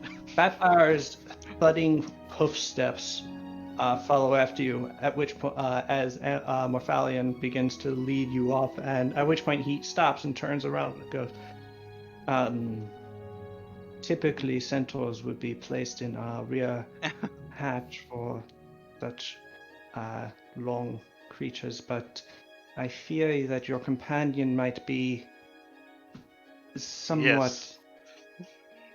oversized. He's got a magic amulet we keep on him. I was gonna do a bit. Oh. Don't you I'm- spoil it. I'm sorry, I'm confused. Be right back. I gotta find a telephone booth. Or an... Vampire wouldn't fit in a telephone booth. Okay. Well, or an empty alleyway. Be right back. What? Are we Ahead of- leaving? No. Stay right here. I go quickly outside of those particular parts. Roll a d34.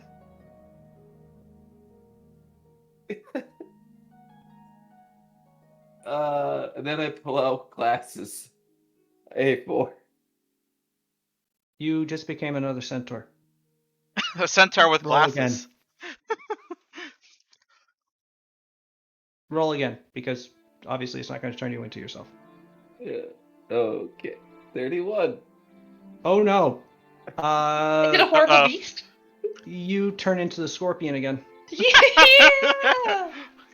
Am I aware of what I Good turned into? It's a good thing you're in an alleyway. Also, I told you a d34 instead of a d32, but luckily, it works. Yeah, you turn into a horrifying scorpion amalgamation. Oh, good. And because you're you, it is a tremendously over-muscled, horrifying scorpion amalgamation, which makes it even more terrifying. Fortunately, no one's around to see you. There's However, one if kid. you There's do not one change kid who sees real you. fast, you are going to cause a panic. Oh god, I take it off immediately before some orphan from the orphanarium walks by the alleyway and is traumatized One of forever. Kasumi's orphans. Exactly. Yes, very quickly you are able to take off the amulet. You turn back into your much more natural and your far more normal horse body. Man, we really ought to figure out what the hell that man scorpion thing's about. But I'll put it on again. All right, a 26. I don't think I've gotten a 26 yet. I'm Yeah, you excited. have. Ah, As you turn back into a human Undine Hey. with this similar coloration of you pretty much look facially the same. Your coloration just changes to that similar to Kasumi. Your flesh turning blue and becoming patterned with sort of swirling lighter areas, as if light was shining through water onto your the surface of your skin and being refracted by the rays. oh hell yeah, moist we are. All right, cool. You're not necessarily moist, but sure. You're a bit shorter now. You take out the pants that you keep for such an occasion and put them on, and very soon you are back on the docks. A 5'6" and 3 foot wide Undine. Hello, it's me. This won't be a problem anymore. No, that will fit Yeah. fine onto the. That is some interesting transmutation magic. You said that is an amulet that does that. Yeah. We got it from a crazy witch. Interesting. And you just are completely trusting with anybody with our secrets, huh? How does it work? Well, I I shrug. guess since well, since the cat's out of the bag, if I need to transmutate, I put on the pendant and I would acquire a form. And I don't know how many forms there are in this little thing, but it seems to be random. And then for the day until I need to take a rest, I can do that up to 3 times, in which, after a day's rest, I turn back into my original self. I think that's the rule set. If there's any other rules attached to it, I am unaware.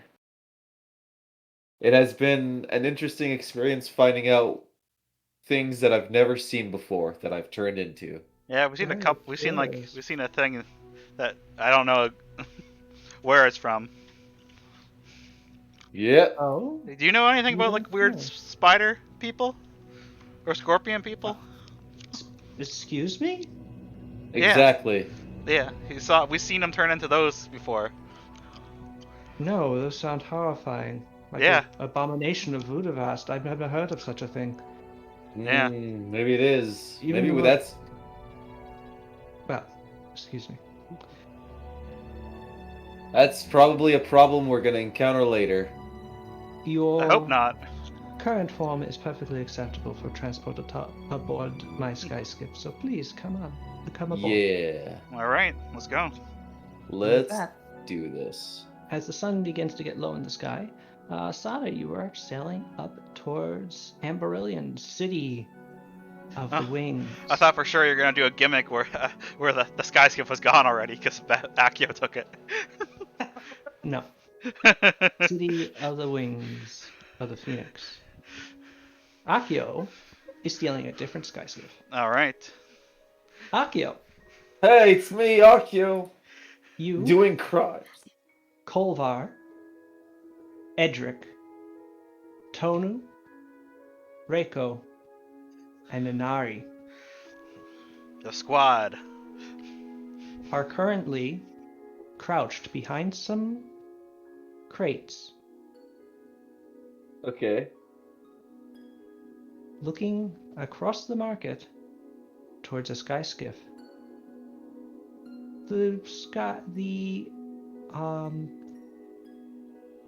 It is starting to get later. The sun getting low in the sky. There are 4 elves that came down on this sky skiff that are currently meandering through the market and perusing the wares. Sort of window shopping, not really buying anything. More interested in interacting with the people, it appears. Aboard the sky skiff, however, there remain a pilot and a sentinel guard. Oh. That's gonna be a problem. Well, no. It won't be, because we thought of that. Oh. Yes. So Oh. obviously, we need to get those two off of the ship so that we can get onto the ship and go away, right? Yes. So we need to get them off of the ship. Yes. You got me there. But Uh. while they're off of the ship, us sneaky people need to get onto the ship. Kolvar is very sneaky. I'm pretty sneaky, and I can use my magic to make me sneakier. And Reiko I'm not. and Inari, very sneaky. Tonu, surprisingly sneaky. For a samurai. Whereas I am not sneaky at all. Exactly. So I will commit a distraction. All right. Exactly. All right. Well, I'm sure this won't go anywhere bad. I'll put on a show with my always existing fire sword that I've always had. Yeah, it's really cool. By the way, just make sure that they get off the sky skiff. Because if you're just dancing around and they don't get off, then it doesn't do us any good. So you Let's might have see. to antagonize them a little. All right. Okay. And they're elves. Yeah. I mean, I'm sure you can take on a sentinel guard. Not that tough. Nah. Until we get you out with the sky skiff. that All we right. steal. It's time to commit. Excuse me, with the sky skiff that we appropriate for a short amount of time to fulfill a very important task. All right. Well, I'll give it a shot. Okay. Let's do this. Okay. And I walk back a couple of distance, give them their space. All right. As you turn to look at them, they're already gone. Oh, wow! How did they do that? They're very sneaky. Just like when Sada does it to you all the time. Mm-hmm. When have you ever pulled a Batman on Akio? All the time. She does it to everyone. Yeah. Oh. It's easy with invisibility. Also, It's- Edric has invisibility as a spell. Yeah, but I feel like she doesn't like you turn around and it's like, oh, where did she go? She's like- that's how sneaky I am. You forget that I even did it. She has that catchphrase. I'm going ghost. Sada's famous catchphrase. Of course. All right. I start. So the ones that are actually outside, I start approaching them. I'm like, hey you, I know you. You're telling them, do you speak Elven? No, I Interesting. don't. I would. Akio does not speak Elven. The Elven pilot and the Sentinel Guard look at each other briefly, and the Sentinel Guard looks at you, Akio, and goes, Sahala, Semarhali? Oh. Okay, wait. No, wait. Shit. I don't know how to. Okay, wait. I forgot the language thing. Wait. I pull out like a piece of paper and I start like drawing a picture of a fist. The elf is looking at you with the confused dog sort of head tilt as you're sort of start drawing in front of him. And what do you draw him?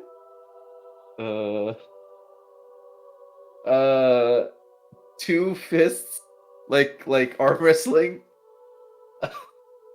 and then I like point at myself like I won, and then I draw some coins that you owe me money. We had an arm wrestling. You. And you said you'd pay me back. I gave you a whole day. Amanakta makta telefone hismele.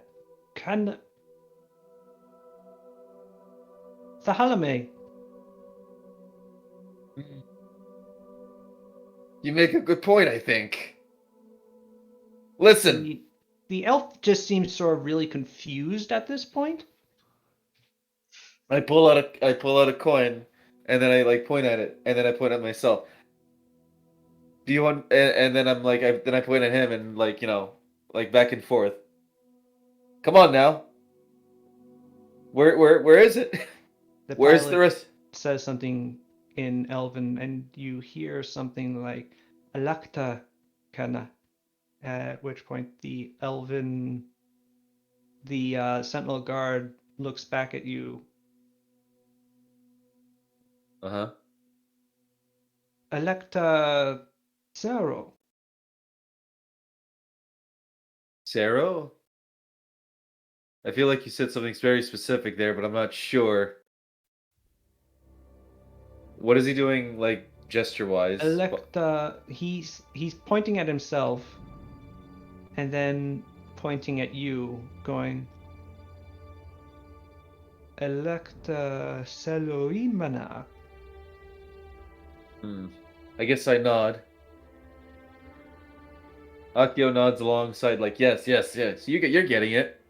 And I put the coin away. And then I guess I like kind of like rub my fingers like money is owed, like you know what I mean? So At which where's point he is shaking his head, going Menluinava, and just sort of gesturing you with a out sort of like with a stop motion to his hand, just sort of waving it back and forth, sort of just trying to wave you off. He thinks that roll sense motive. yeah, that makes sense. Man, this I was not expecting the I had a whole plan in my head. You forgot about the most crucial element, language. You get the sense that this elf simply thinks that you're confused or perhaps altered, and have confused him for something else, for someone else, and is just trying to end the conversation because you've clearly got the wrong guy. And also, he can't understand what you're saying, and you can't understand him. You know what? I've got somewhat of a deal, I guess. Just something to kill time with. Is there like a barrel nearby? There The- are any number of like crates and barrels. Just All right. it's I a market grab crate. Yeah, I set up like a barrel and two crates to sit on. And then like I sit on one and I like I slam my table. I slam the table the barrel top with my elbow and just like gesture to him like, "All right, we can settle this real quick. If you we'll just do a rematch. Come on now, this is universal. I think everybody can understand a challenge." The Sentinel Guard looks at you with complete incredulity. I pull out a bag of money and I put it down on the barrel.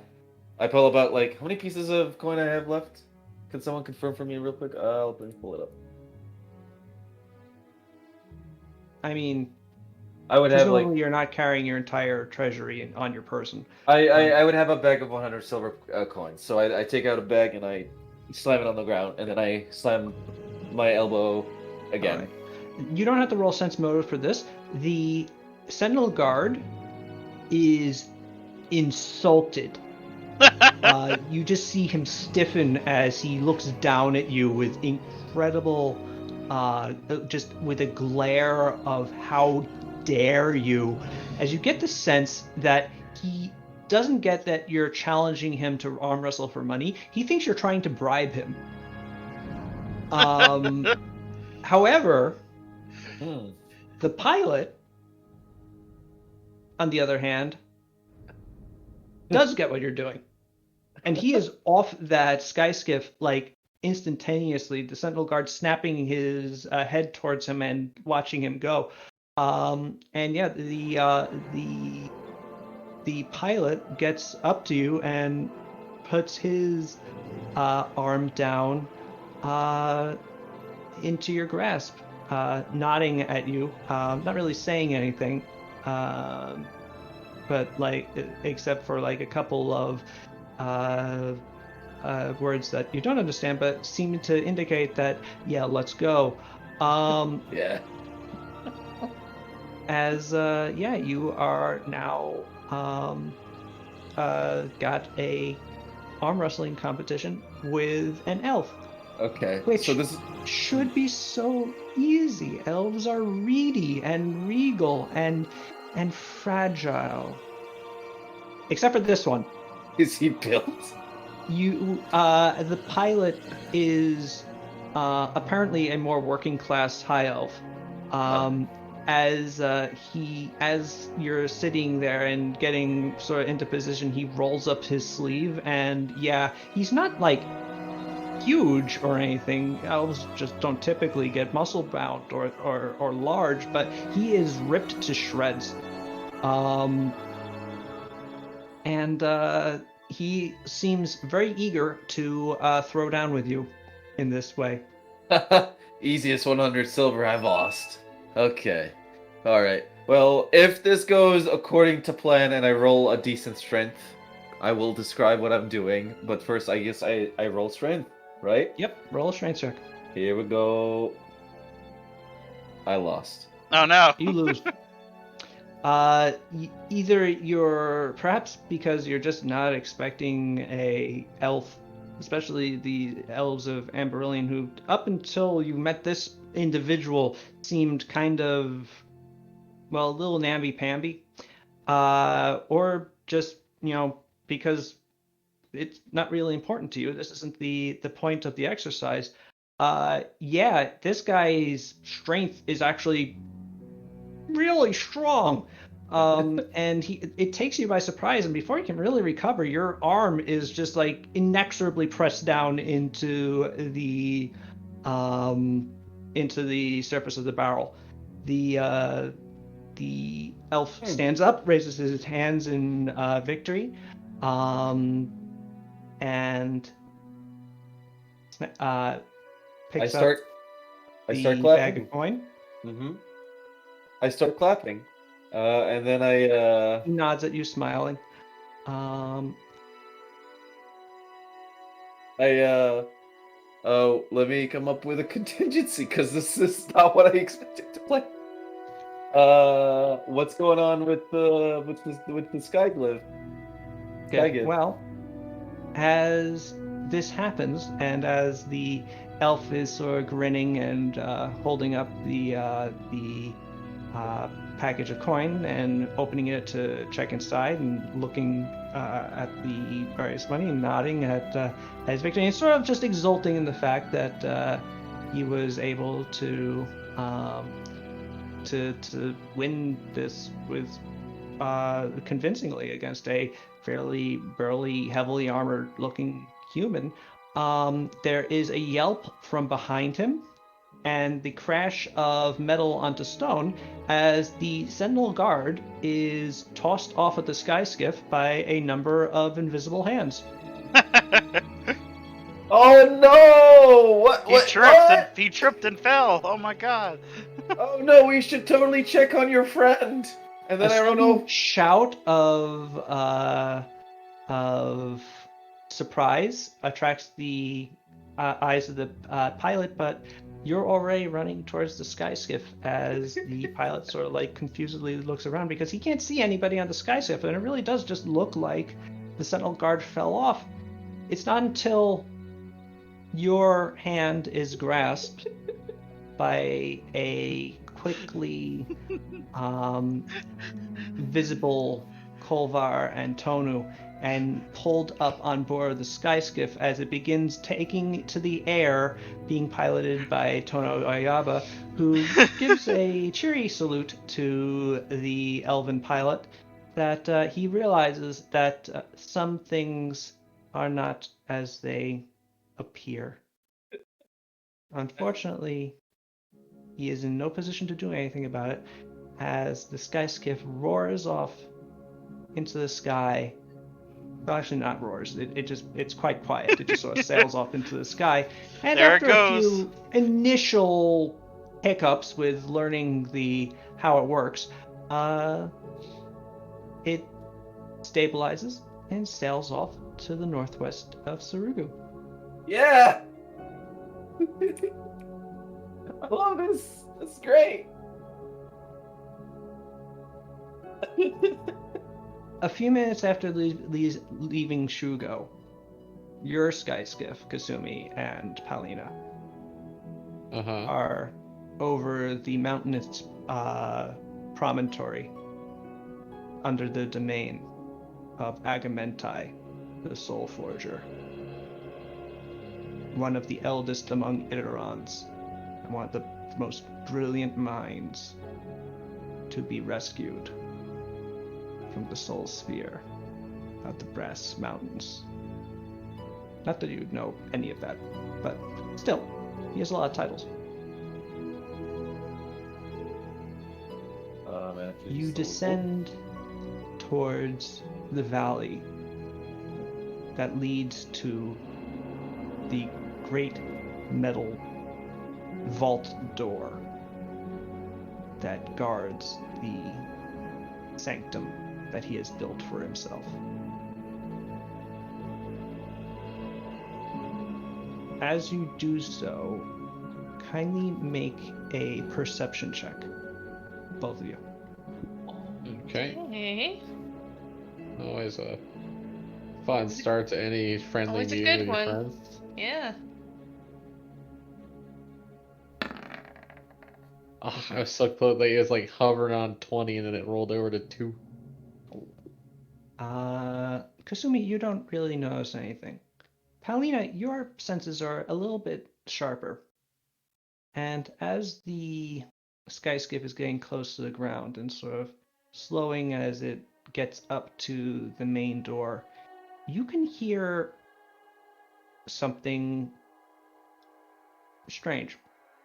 Like what? How? Well, the first thing you note is that you don't hear any birds. Okay. There is no bird song here, despite there being any number of trees or places for them to nest. And as you look around, you don't really see anything, any animals or birds around. And it's not like they've been exterminated. You saw them just short of the valley.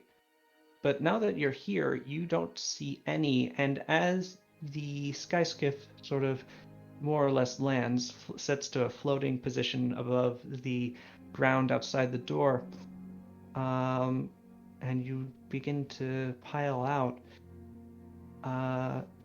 you hear it. Mm-mm. You sense it through your legs as you hit the ground. Oh. It's humming. Okay. There is a thrum that you can sense beneath you. What the heck? Something almost buzzing as you stand upon the ground. Okay. Somewhere deep beneath you, something is moving constantly. That is incredibly ominous. What? You don't feel that? No? Just like stand still a second. Grounds. I mean, eventually you would start to feel it too if you focus enough with Palina's assistance. Like a vibration. That's, okay. Yeah, that's weird. That's new, right? It wasn't like that Mm. last time we were here. It was a while ago, I guess. It has been a while. I mean, I guess we shouldn't be incredibly surprised that things have changed here, but it's still concerning that the mountain is shaking a little bit. Yeah. Huh. Okay. Hope it's cool that we're visiting. Isn't it? Gets off behind you and goes, "This is the place?" Yes. Yes. This door I see is made with incredible facility. The artifice is just at a glance. It's so perfect. Every angle, every surface, it's all symmetrical, entirely balanced, mathematical perfection. How do you get in? Knock Do we on get the in? front Do we door. knock? I don't remember if there's like a. Yeah, we just knock Is on it the front motion door. sensor? Is it like a grocery store door and it'll just sort of. No, we just knock on No. the front door. Okay, we knock, I guess. It's just a kind of a big, nice door to knock on. It's not like a knocker or a buzzer. I walk up to the front door and knock. Alright. I'm gonna stand Knock back. on the door. Make a big ice Um, fist and knock with that. You knock on the door, lightly rapping on it. The door is a gigantic chunk of metal. But solids do allow for the movement of sounds created within them actually pretty easily. Your knocking on the door does carry through, and you can hear it sort of reverberate. Doom. After a moment, you hear a clicking above you as a little bulge in the metal frame that surrounds the door begins an oval-shaped bubble begins opening vertically. And behind it is a circular thing, a sphere, rather, halfway into the wall, that its central point is a circle that glows with a blue light and gives the overall impression of an eye that whirs down towards you and sort of focuses for a moment on you, Kasumi, before the brass and blue eye turns towards Paulina, then Pascal, then Tatsu, and then it lowers slightly more to look at Pizitnit.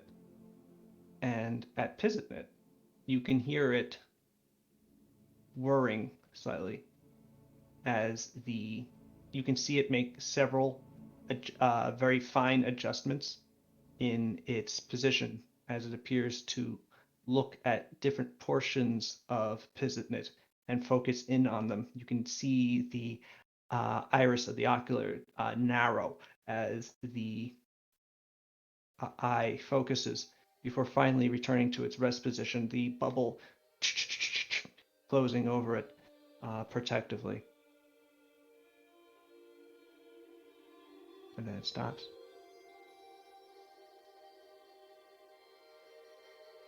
And by it, I mean not just the eye, but the thrumming. Okay. Oh, he's gonna be like the whole mountain now. No.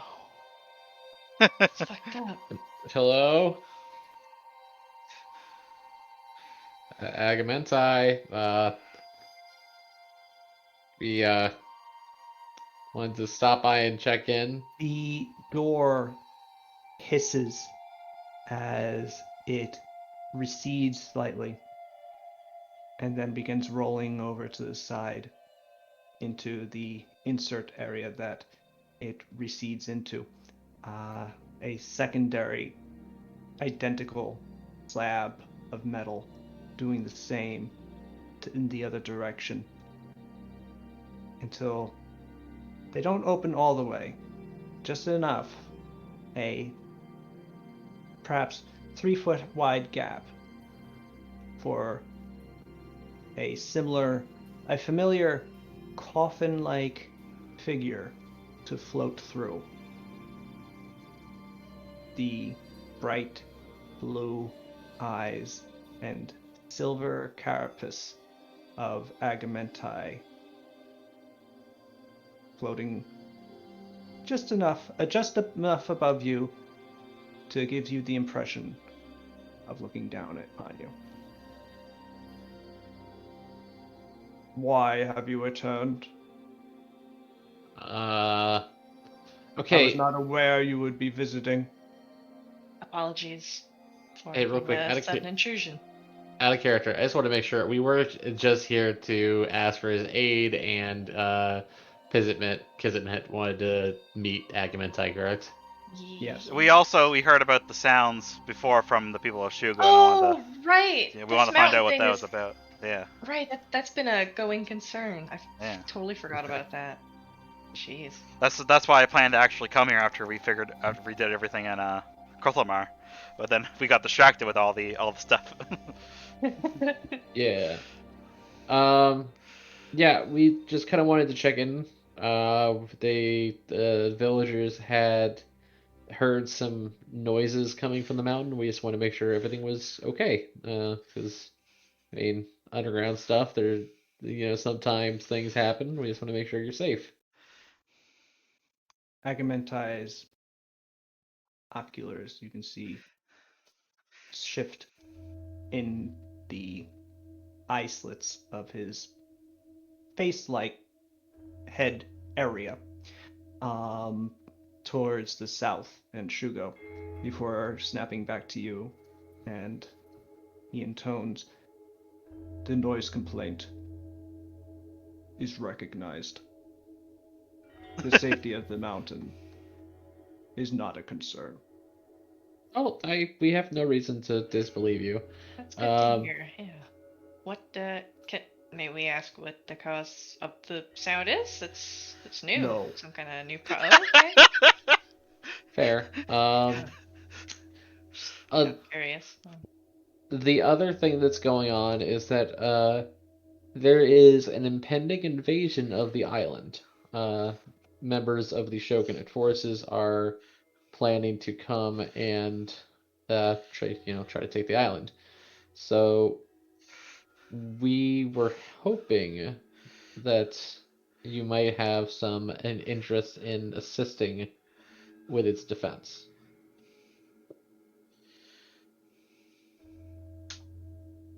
Agamentai floats there for a few moments. Inscrutable. No, he is just a floating shape. It's while he has a face, there's no emotion that shows. He's like a floating sarcophagus, basically, isn't he? Exactly so. Yeah. Until finally he does intone, "This seems unfortunate for your rebellion. I believe I have distributed to you substantial assistance already." You have, and we are, of course, always appreciative of that. I am just trying to make sure that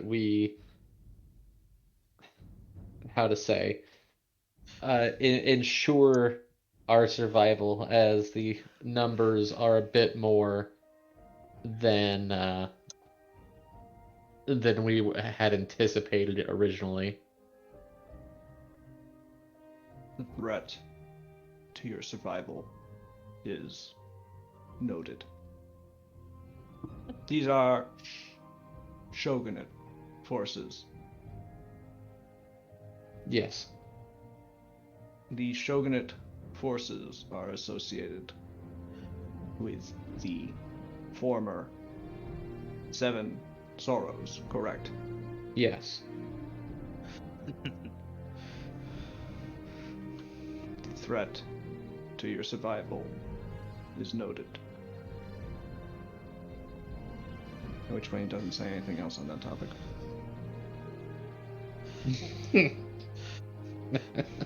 Now for the third topic of discussion. Indeed. We have also brought with us an envoy from deep Teach me the secrets of the machine! a engineer and scientist of a brilliant mind, who perhaps you enjoy meeting with. The Agamentai sarcophagus turns slightly to look more directly at Pizitnit, who has advanced and is holding her fist up towards him, demandingly. That's good. You have polluted the machine Oh with your god. biology. This could be interpreted as an insult. It is a failing and affliction I would repair through engineering and mathematics.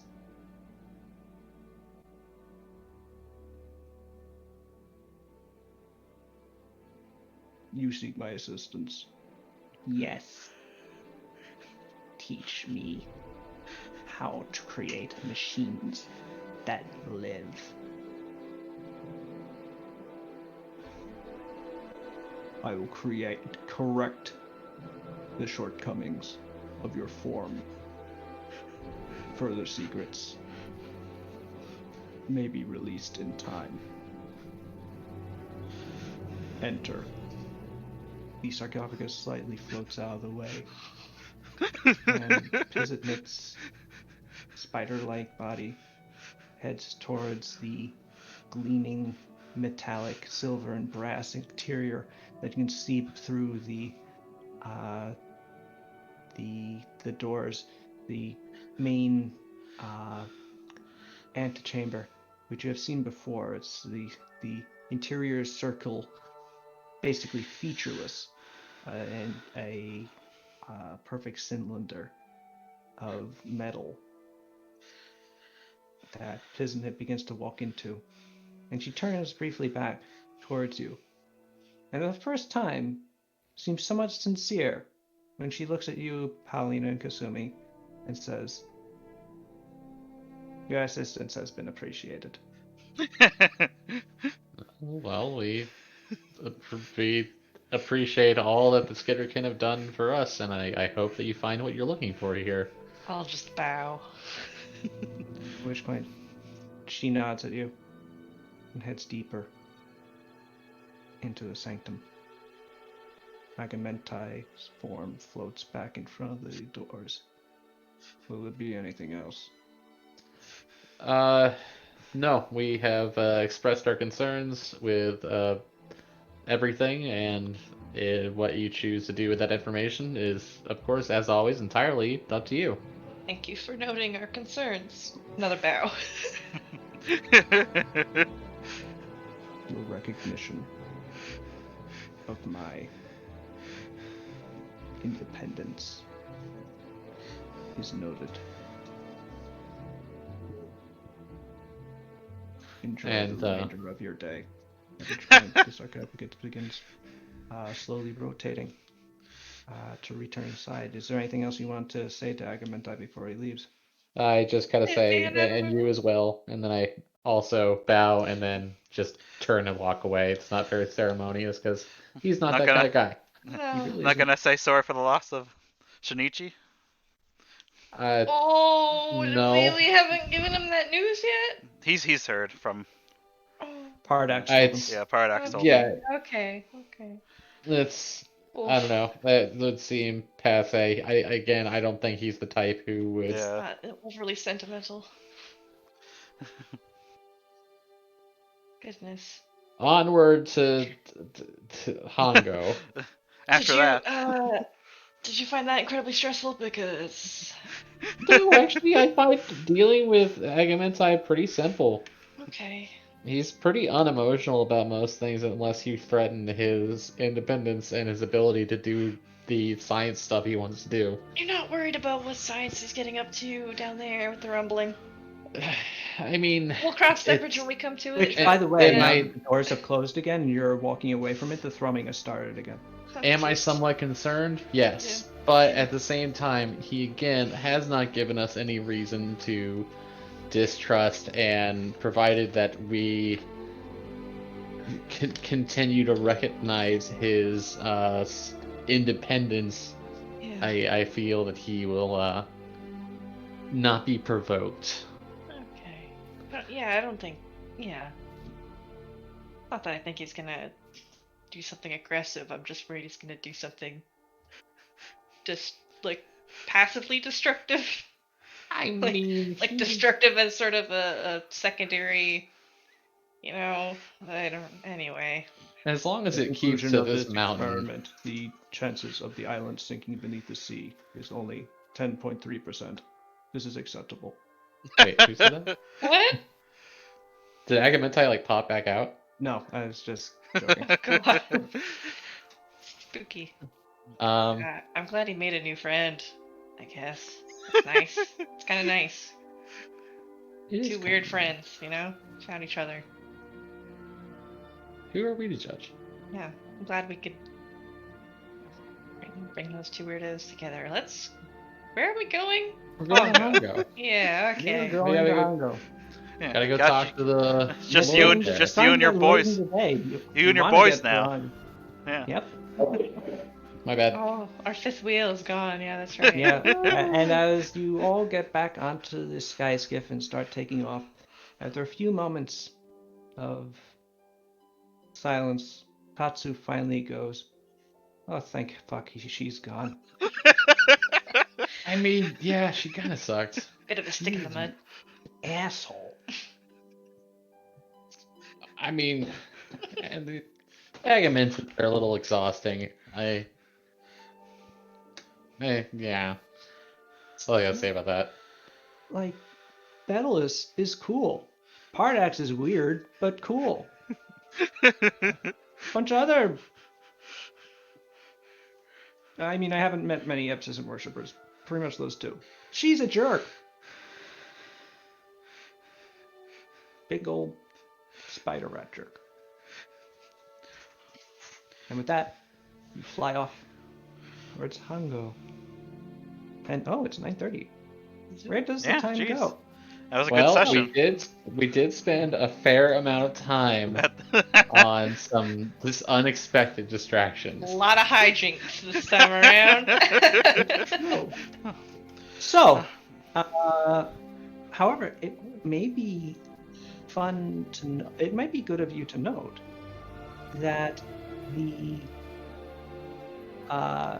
the Dumpling Festival was, of course, a little bit of a silly event in Shugo with only some mild gluttony and depravity going on. But one of you did indulge yourselves in Shugo, which put you a little bit behind.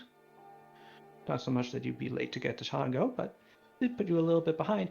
But generated a build point from Ah. the Hell increased economic activity of Oh. watching Pascal repeatedly embarrass people at arm wrestling. Sal's, because I got a little sidetracked, or we got a little sidetracked. I did forget to. I don't know if we needed to do a scene for it, but drop off a Peeps statue at the monastery. Oh, I don't- right. Oh, peep. I don't think it's especially necessary as long as we just we make sure that has Well- been done. Write it down as a note, and we can get that on perhaps on the way back from Hongo. Okay. Hang on, I got this. I'm gonna put it right on the screen. Drop keep at monastery. Also, since the monastery is now effectively secure, you could move certain children that you've been keeping Yes. in a very constricted area back to it potentially. Oh yeah, Yes. yeah. I would have told you that this note we got from Saru. Yeah. Yes, at this point, that knowledge has been disseminated. So, Yes. Akio heading to goblins on stolen skyskiff. Yes. Sada heading to Amberillion on not stolen skyskiff. I worry that the stolen sky skiff thing is gonna come back to What? No. Nah. They'll be fine. Crime? Don't, Wait, you know there, what? there are It lovable won't. rapscallions. It won't come back to bite us because this is an independent entity that's done this and not a representative of Yeah, it's true. the island. Indeed. Yeah, see, it all worked out in the end. Oh shit. Exactly, as an independent entity, of course, the authorities of Amberillion have no issue with the government of Surugu and will be clear to, of course, pursue justice against them in the means that they see necessary. I mean, yeah. We won't have a leg to stand on. That will be a problem for a later time. But for now, Akio is completely oblivious and ignorant and smiles like an idiot as he catches a map and gets ready to sail for One Piece. I mean the goblins. Leave me alone. The goblins' One Piece. Okay. So, put- with they that, melt we all the- have all the Akio gold they heading get to the into one. goblins, Tada to Amberellion, and Kasumi and Pal with boys to Hongo. Yes. That was a fun session. I like seeing everybody's own little adventures there. Yeah. It was fun bouncing from place to place, and I hope that you all enjoyed a pretty relaxed and more less combat focused session. Yes. I had fun. Oh. Hey, Pookie. As Oh, I put out a forest fire. you did put Yeah. out a forest fire with your significant other. Yeah. Too bad all those people are dead. Oh. It is too bad that all those people are dead. Oh well. What can it sucks. Well, you could stop the burning wrath from Yeah. murdering Burning. citizens. That's one Yeah, thing you we'll could do. get around We'll to see. it. Again, I feel like I need to come up with some anime way to power up so I can actually stand up to her. We need to seal her at the bottom of the ocean. Clearly. She's a god, you know. I mean, you also have instructions to take her alive and Yeah. secure her. Yes. Yeah. Didn't we get some cuffs? Did we get cuffs? I don't think But we she did. can break Pascal these had cuffs. mage cuffs, Oh yeah. which That- she is that- not a wizard, not so gonna- she would not right. necessarily Yeah. be I just got affected. that ointment that will make me. She'd probably be zapped by it, but she'd probably then ignore the zap and proceed to murder you. Well, Ooh. we just need to. Okay, so here's the secret to defeating kineticists: target their non-lethal damage because they accrue non-lethal damage really, really fast. Yes, if they have too much non-lethal damage, they cannot use burn. Really? Or Yeah. they can use it, they'll I- just knock themselves out doing it. Well, Yeah. I will do all of the non-lethal punches. That's And true. the Pal's really moment good at that. it's so depending on what level she is, each point of burn, like right now, each point of burn for me is 15 points of non-lethal damage. Yes. So that's gonna add up real quick, plus whatever we do to it. And the moment that it goes over her maximum health, she's knocked out. That's it. So that's I feel like that's gonna be the route is getting Powie close to it hit some pressure points with a key up or two. Yep. Non-lethally. I can get up in the air, so that's something at least. But I just need to find a way to hold her off since I can counterspell a pyroblast. Oh boy, oh boy. Does spell resist do anything? Yes. Okay, Yeah. that's good. I got some of that. That's cool. Nice. Spell resist is very good. Oh, Yes. gotta read all my abilities. Know what the heck I'm doing. Spell resist is good until you're trying to get healed and end up wasting your Ooh. cleric spells. Oh dear. Yeah, spell resist applies against everything, not just enemy spells. Oh, So boy. I'm browsing through Twitter real quick, and I just found a link to this, and Oh hell yeah. it's a racing game with fighting game inputs. Look at it. Hell yeah. That looks That's great. sick as hell. Look at this Oh, shit. that, yeah. Fucking raw as hell. God, the speed lines are so freaking good. Why doesn't everything have speed lines in it? Come on.